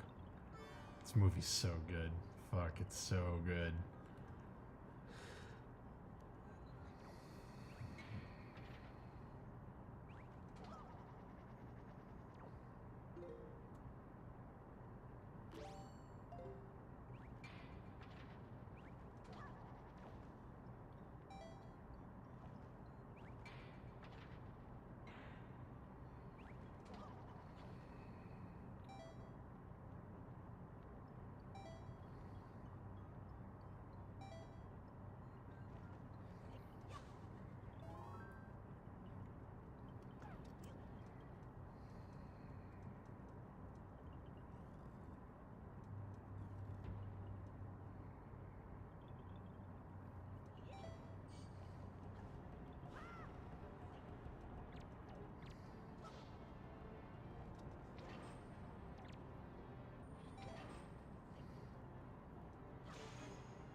Think about how much better Think about how much better in the Defenders the dynamic would have been if Iron Fist was a child. Like, think about that. If Iron Fist was like 15, like this kid who's like got the vulnerability of being young and not being super like versed in the world and not having a ton of like experience with things, and like think about that mixed with he's got basically a nuclear bomb in his hand that he can deploy. And then you could play with all the, like, you know, his emotions are out of whack because he's young and he's a teenager and, you know, everything's insane. And you could have that vulnerability. You'd actually, like, care about his development and it would have, like, stakes. Like, I don't know. I don't understand why they made him just, like, a late 20s dude. Like, plus just the lineup of the characters. Like, you'd have Daredevil, average build guy, Jessica Jones, strong girl, Luke Cage, like the big like bruiser dude, and then you'd have like a small wiry kid, you know, like it's like a fighting game. It's like Skate in Streets of Rage. Like, I don't know, it's everyone in the Defenders is like the same silhouette.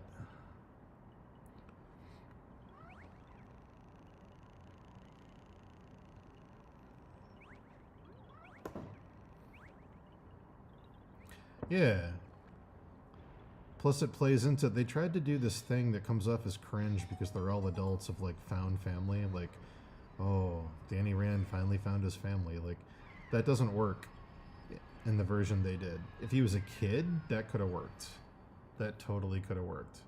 Jessica Jones could be like the big sister energy. Maybe he has a crush on Jessica Jones, but he's way too young for her. Like, there's so many fun dynamics you could do if he was a kid.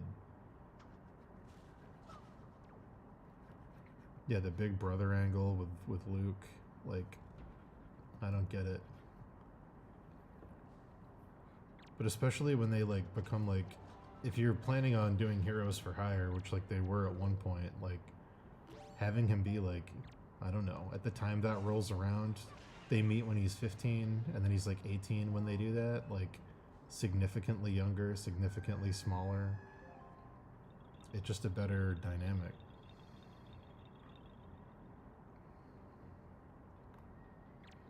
But I digress. I digress, chat.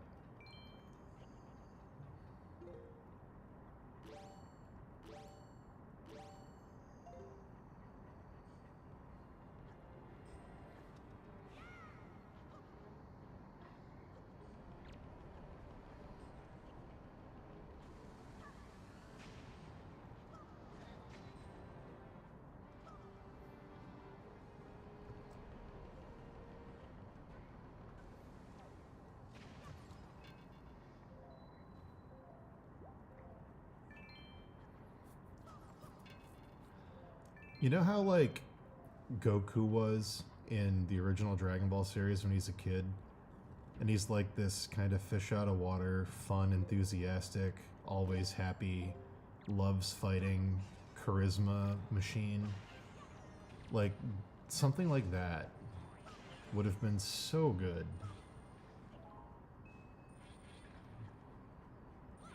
Like a young teen kid Goku. Who's like, fighting's fun to him. When he gets in fights, it's like his favorite thing to do. It's not like super serious constantly.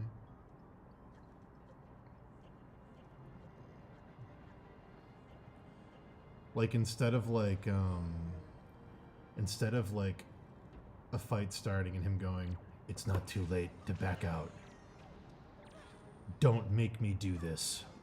I am the immortal Iron Fist, and I will defend Kunlun with my power." Like, instead of that, imagine a kid and ninjas walk in with fucking swords and chains and they surround him, and the kid's like having a good all right, like, I don't know. This is gonna be fun. Like, just anything with some charisma, anything likable. Imagine if he was more like because they made him basically Raphael from the Ninja Turtles. Imagine if he was more of a Michelangelo. How much better that whole thing would have been.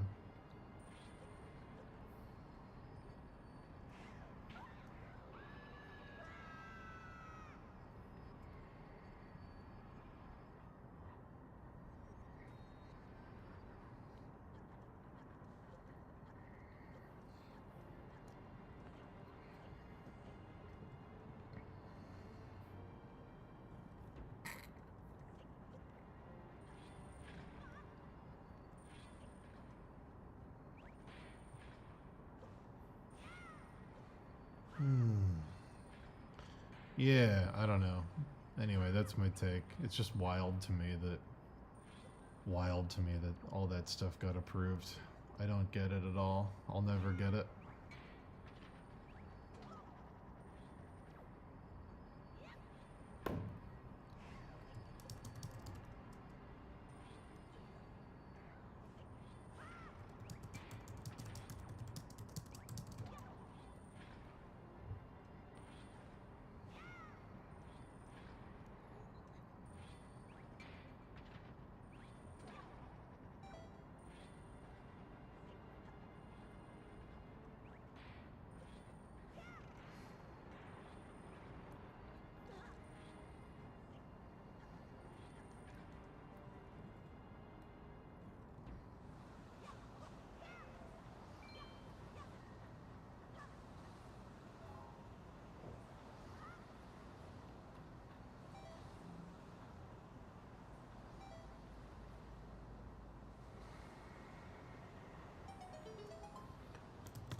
I do like that the plot of the Defenders was a bunch of undead ninjas need to dig up a dragon skeleton that's under New York City so they can suck the marrow out of its bones and live forever. I do like that, and I will always give them credit for sticking with a plot that batshit awesome. I do love it. I do love that. I must give credit where credit is due.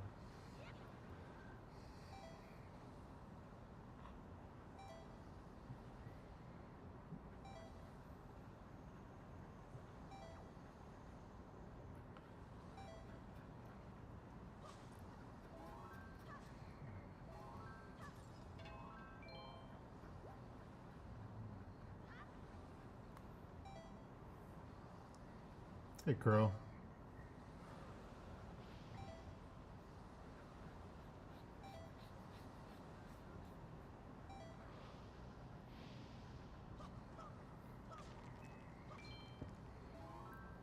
Yes. All right. Let me take this.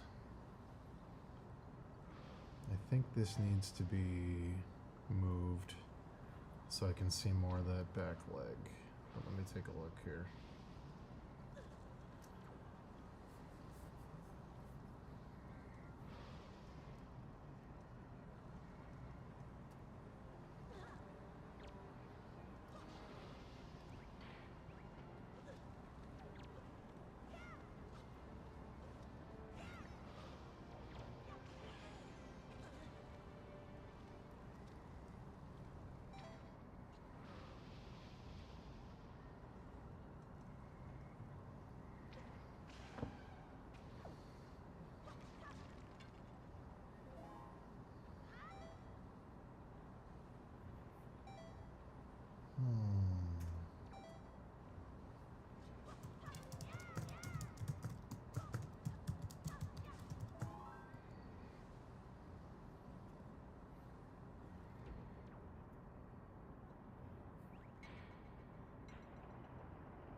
True.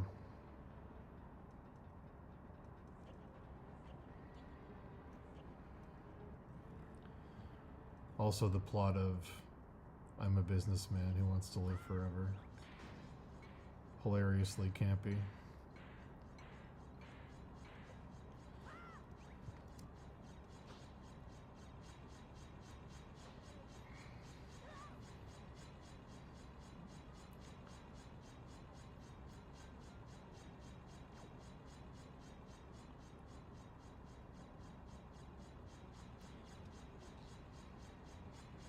Hmm.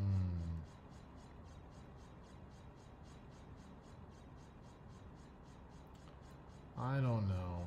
I feel like. I feel like.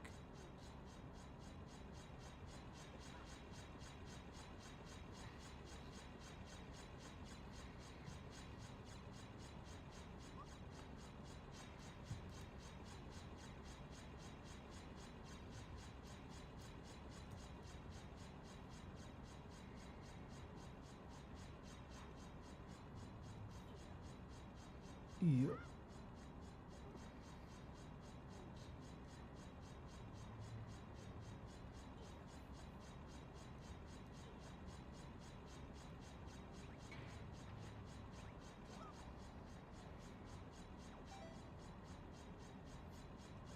Hmm.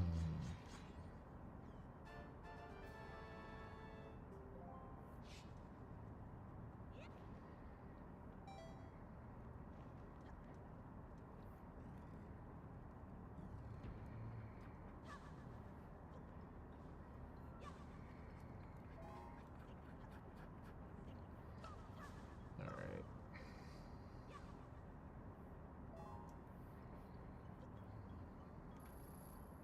Hmm.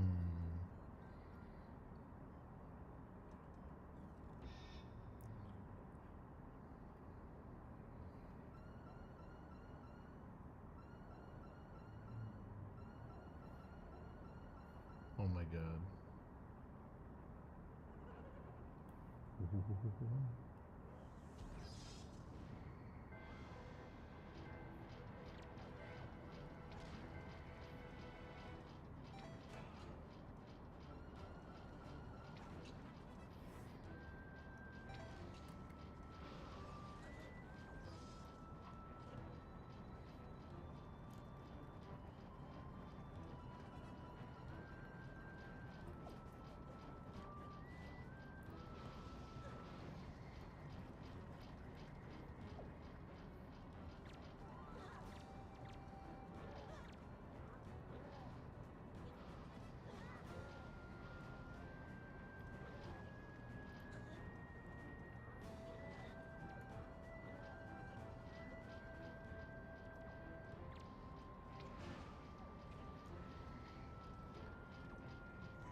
Oops.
Hmm.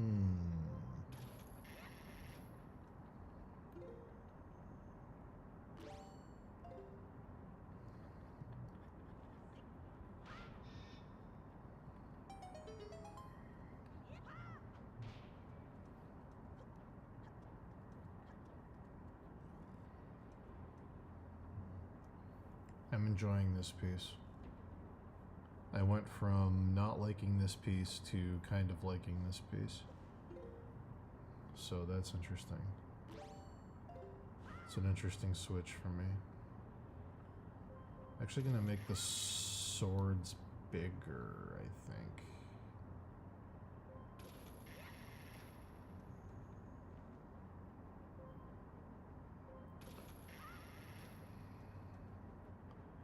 This was one of those keep going till you find something you like pieces, where I didn't like any of it for a very long time. You just have to keep pushing. But now that he's part lion, part dragon, it makes more sense, and I think I can finish it. It also works with the kind of Chinese cavalry aesthetic I gave it.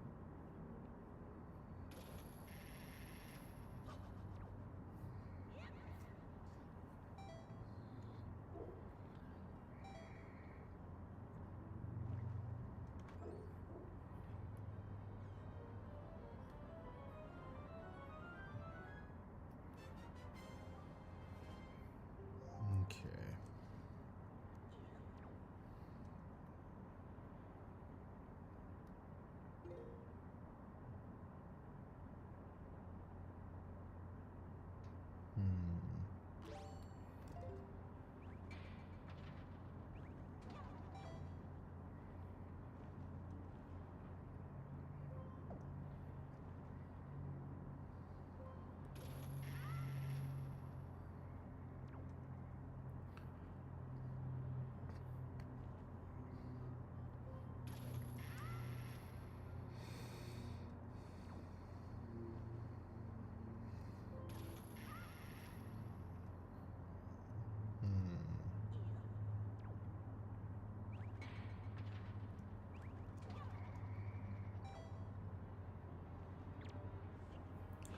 I do think I have to change the angle, which is fine.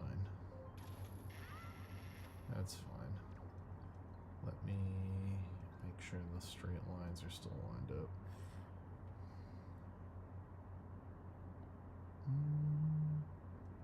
Pretty close.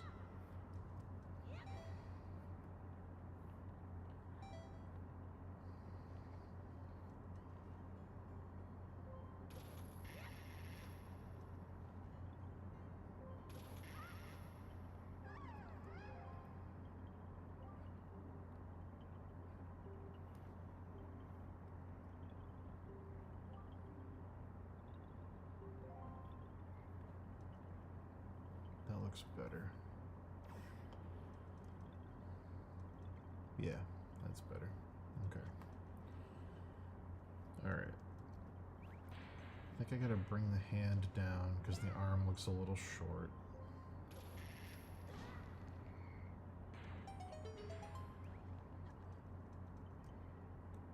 Which is fine.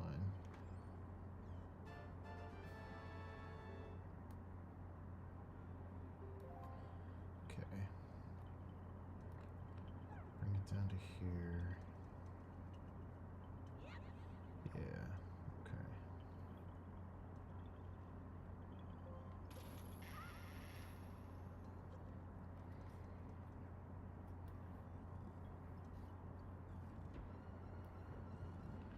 Bang, bang, bang, bang, bang.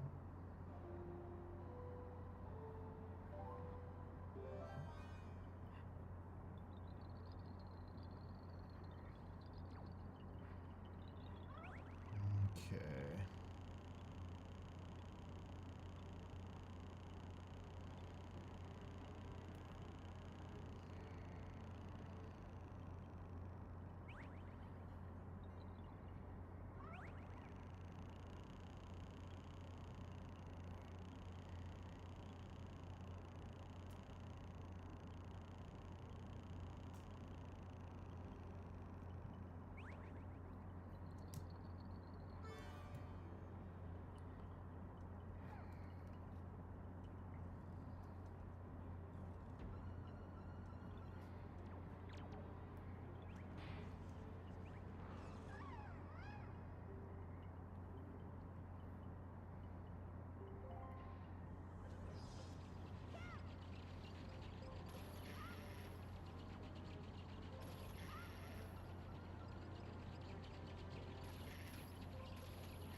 Excellent, Pygmy. I love that you're having that experience right now.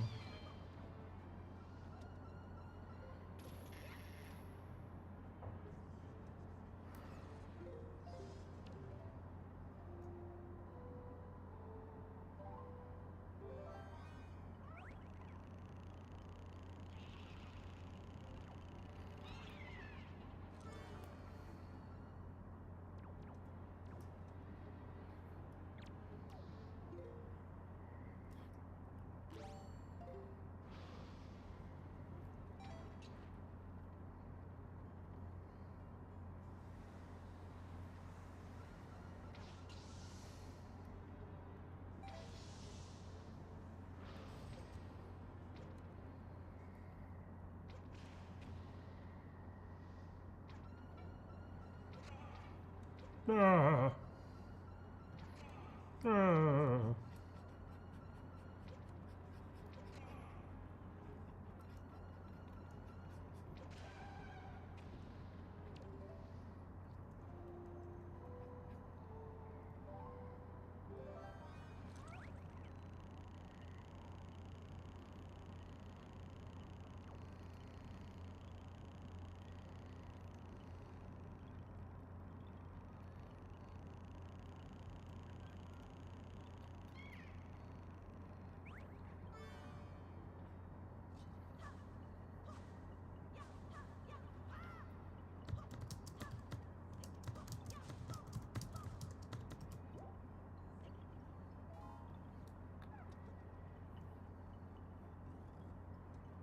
We are wind waking, my friend. Thanks, Spitboy. I'm feeling good about this one. I wasn't when I started. Back when it was this. Oh my god, the face. Oh no, I forgot about this face. Oh boy. Let me turn my layers back on. Yeah, I feel much better about this now. Much better. Hell yeah.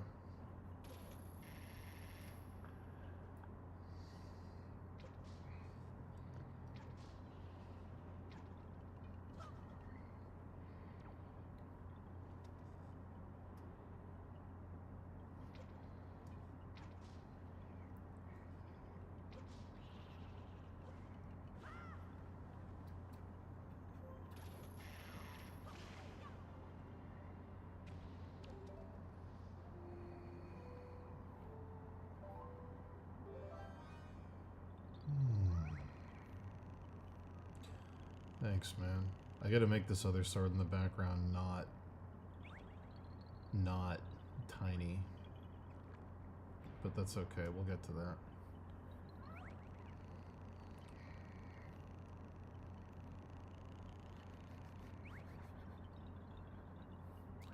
I don't know. I don't know if I want that sword raised or not. I could just do this.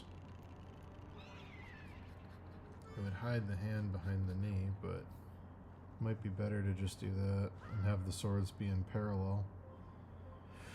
I don't know. I don't know. I don't know. We'll figure it out. Yeah, maybe.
Maybe I will do that. I think I probably will. We'll see.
Oh.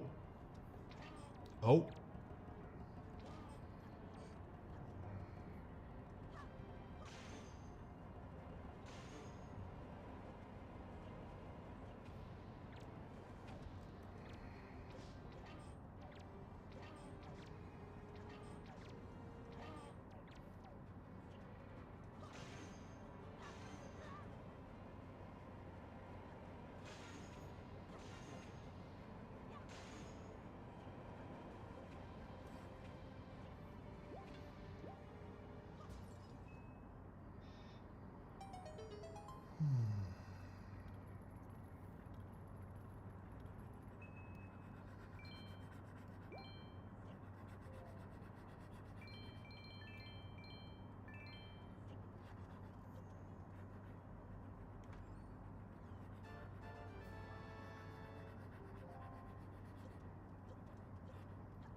I do have to go soon, unfortunately.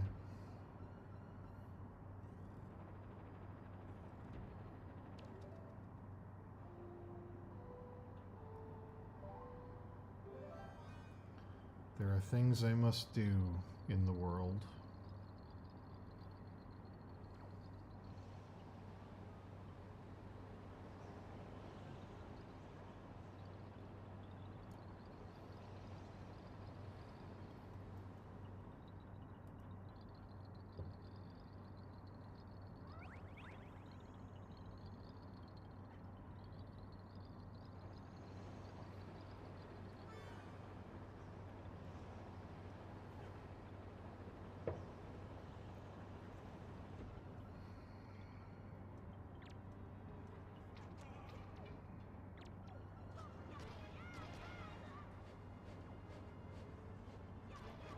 In a few moments, Shays. In a few moments, I will be gone.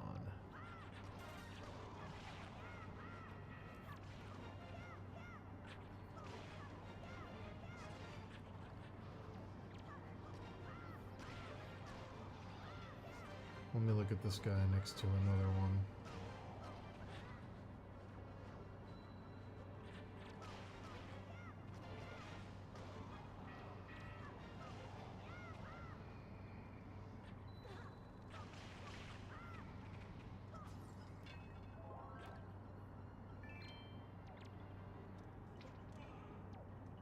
Okay.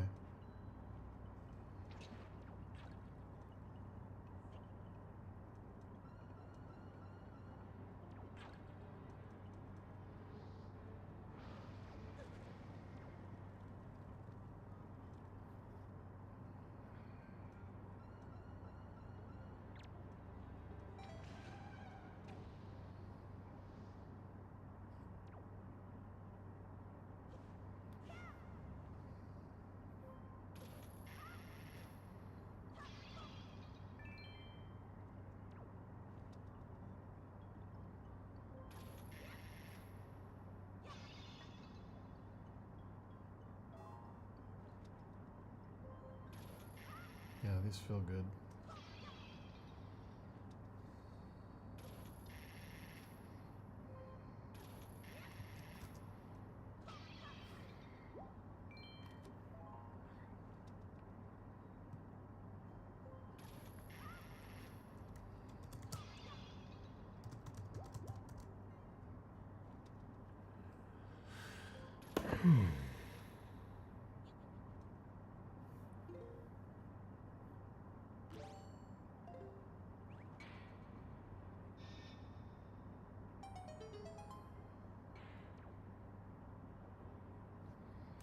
Did he tag me in something, or was it a memory?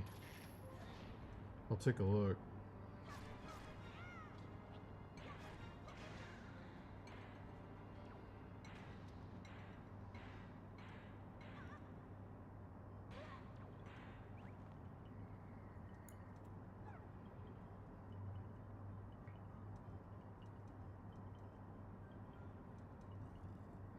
Oh, what did it say? It's not visible to me, which makes me think that he blocked me. You can message me a screenshot of it if you see it, Spitboy. Facebook says I can't view it. I'm not allowed to.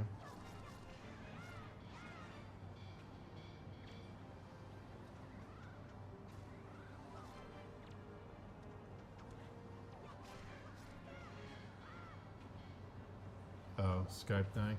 I haven't talked to Sick Brush in over 10 years. I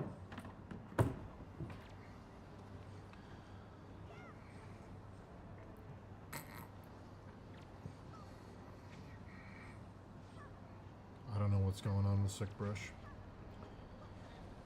I don't know what's going on with him these days.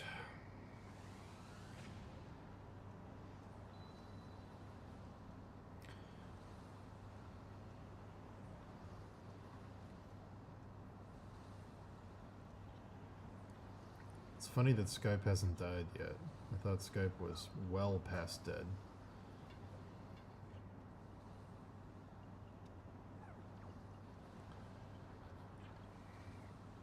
I'd love a Where Are They Now? Crimson Daggers reunion. I'd love it.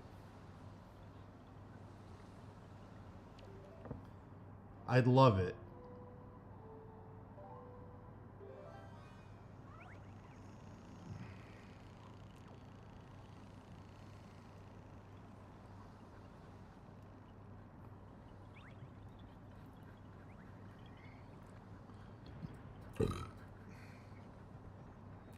I think last I talked to Sickbrush, he was making assets for Ubisoft games. Maybe I'm misremembering that. Maybe I'm confusing him with Evan. I don't know.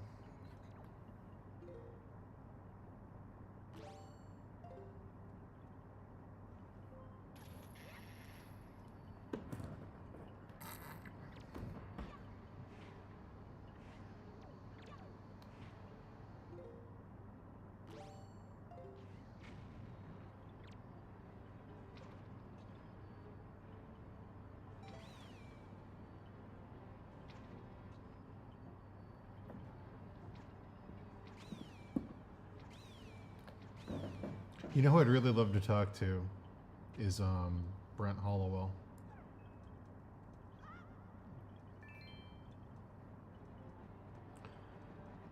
If you're out there and you happen to hear this, Brent, I want to talk to you because you were one of my favorite people to talk to back in the day, and you made your dreams come true.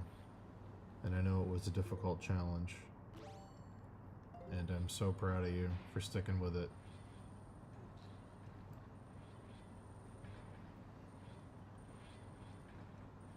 Me and Brent used to have long conversations.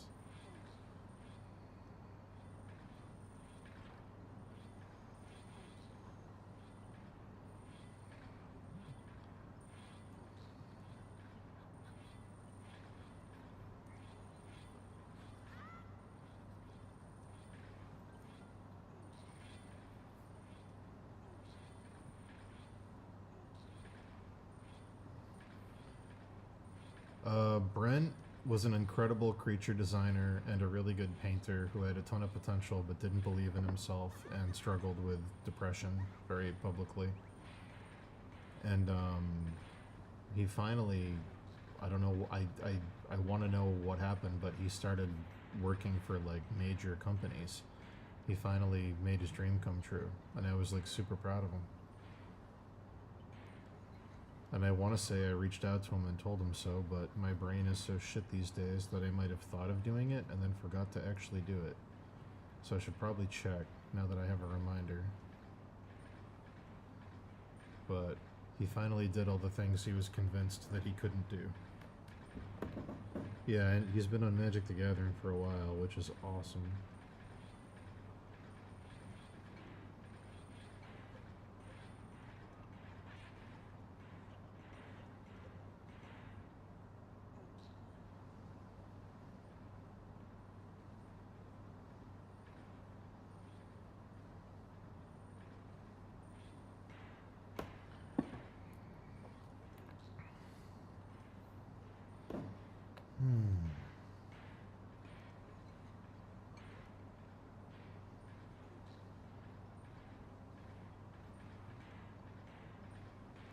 Mike Azevedo's great too. Yeah, I'd love to talk to him.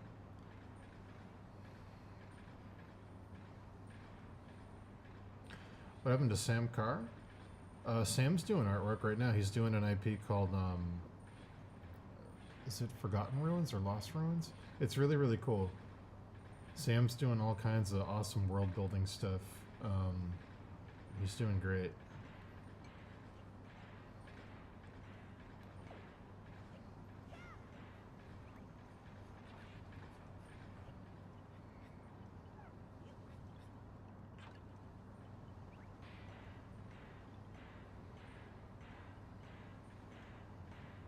Yeah, yeah. Sam's got his own personal IP. He's been working on for a little while now. It's really, really cool. He's doing like an animation style thing where the backgrounds are fully rendered paintings, and the characters on them are like more cel shaded, like the way like a Ghibli movie would look.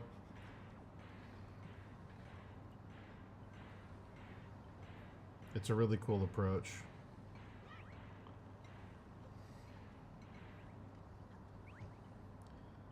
Oh man.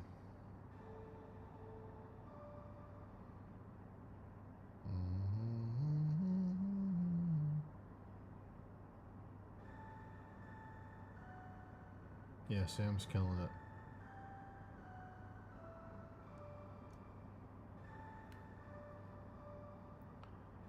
I love me some Sam.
Oh.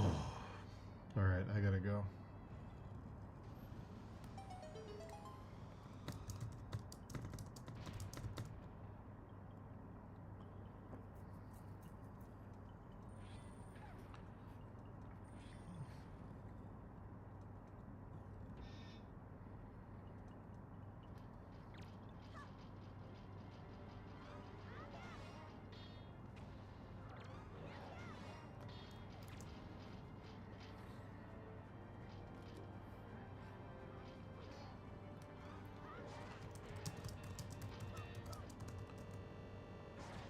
Whoa. These feel like they can live in the same universe together, right? I think they do, right? These can work.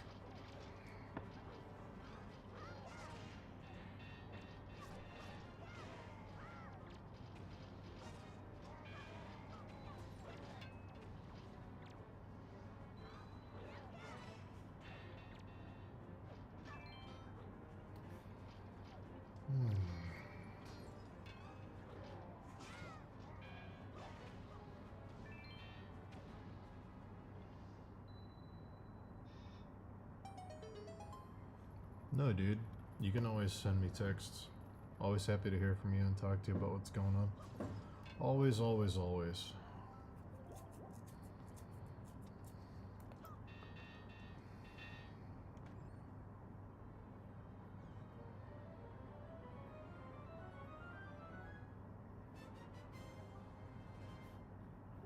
Oh, you know what the real test is? I'm gonna look at one more piece, then I'm gonna go.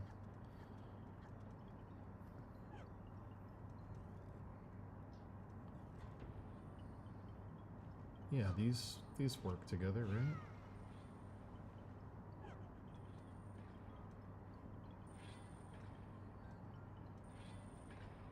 Yeah, I think these work.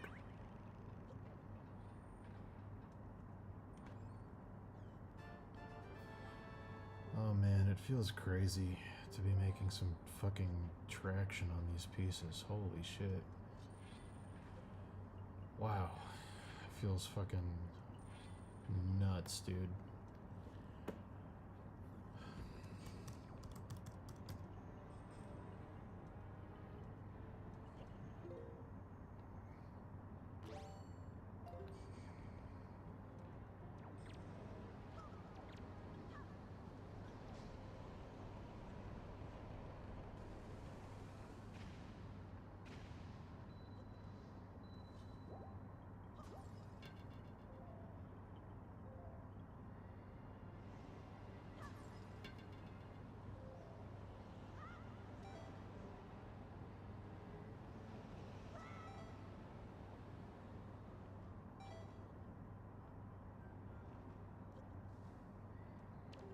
Cool. I'm gonna do one last thing, then I'm gonna go.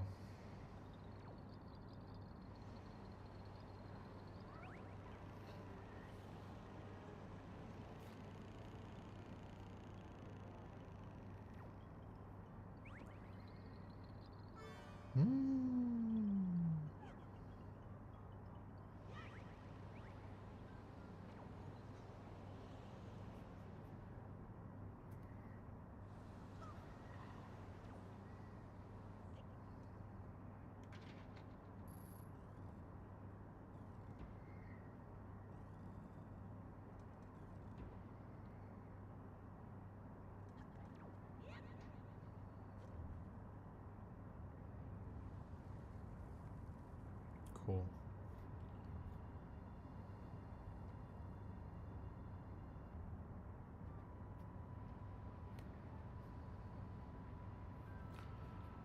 Oh, I love you all so much. Let's look at one last one. This guy has no jewelry on him. He's just a gross monster.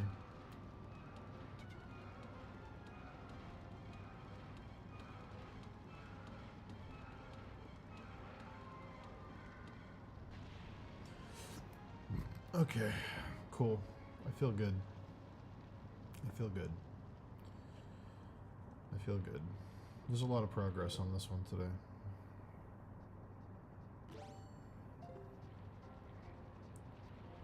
Boy, that lion face sucks. Yeah. Yeah.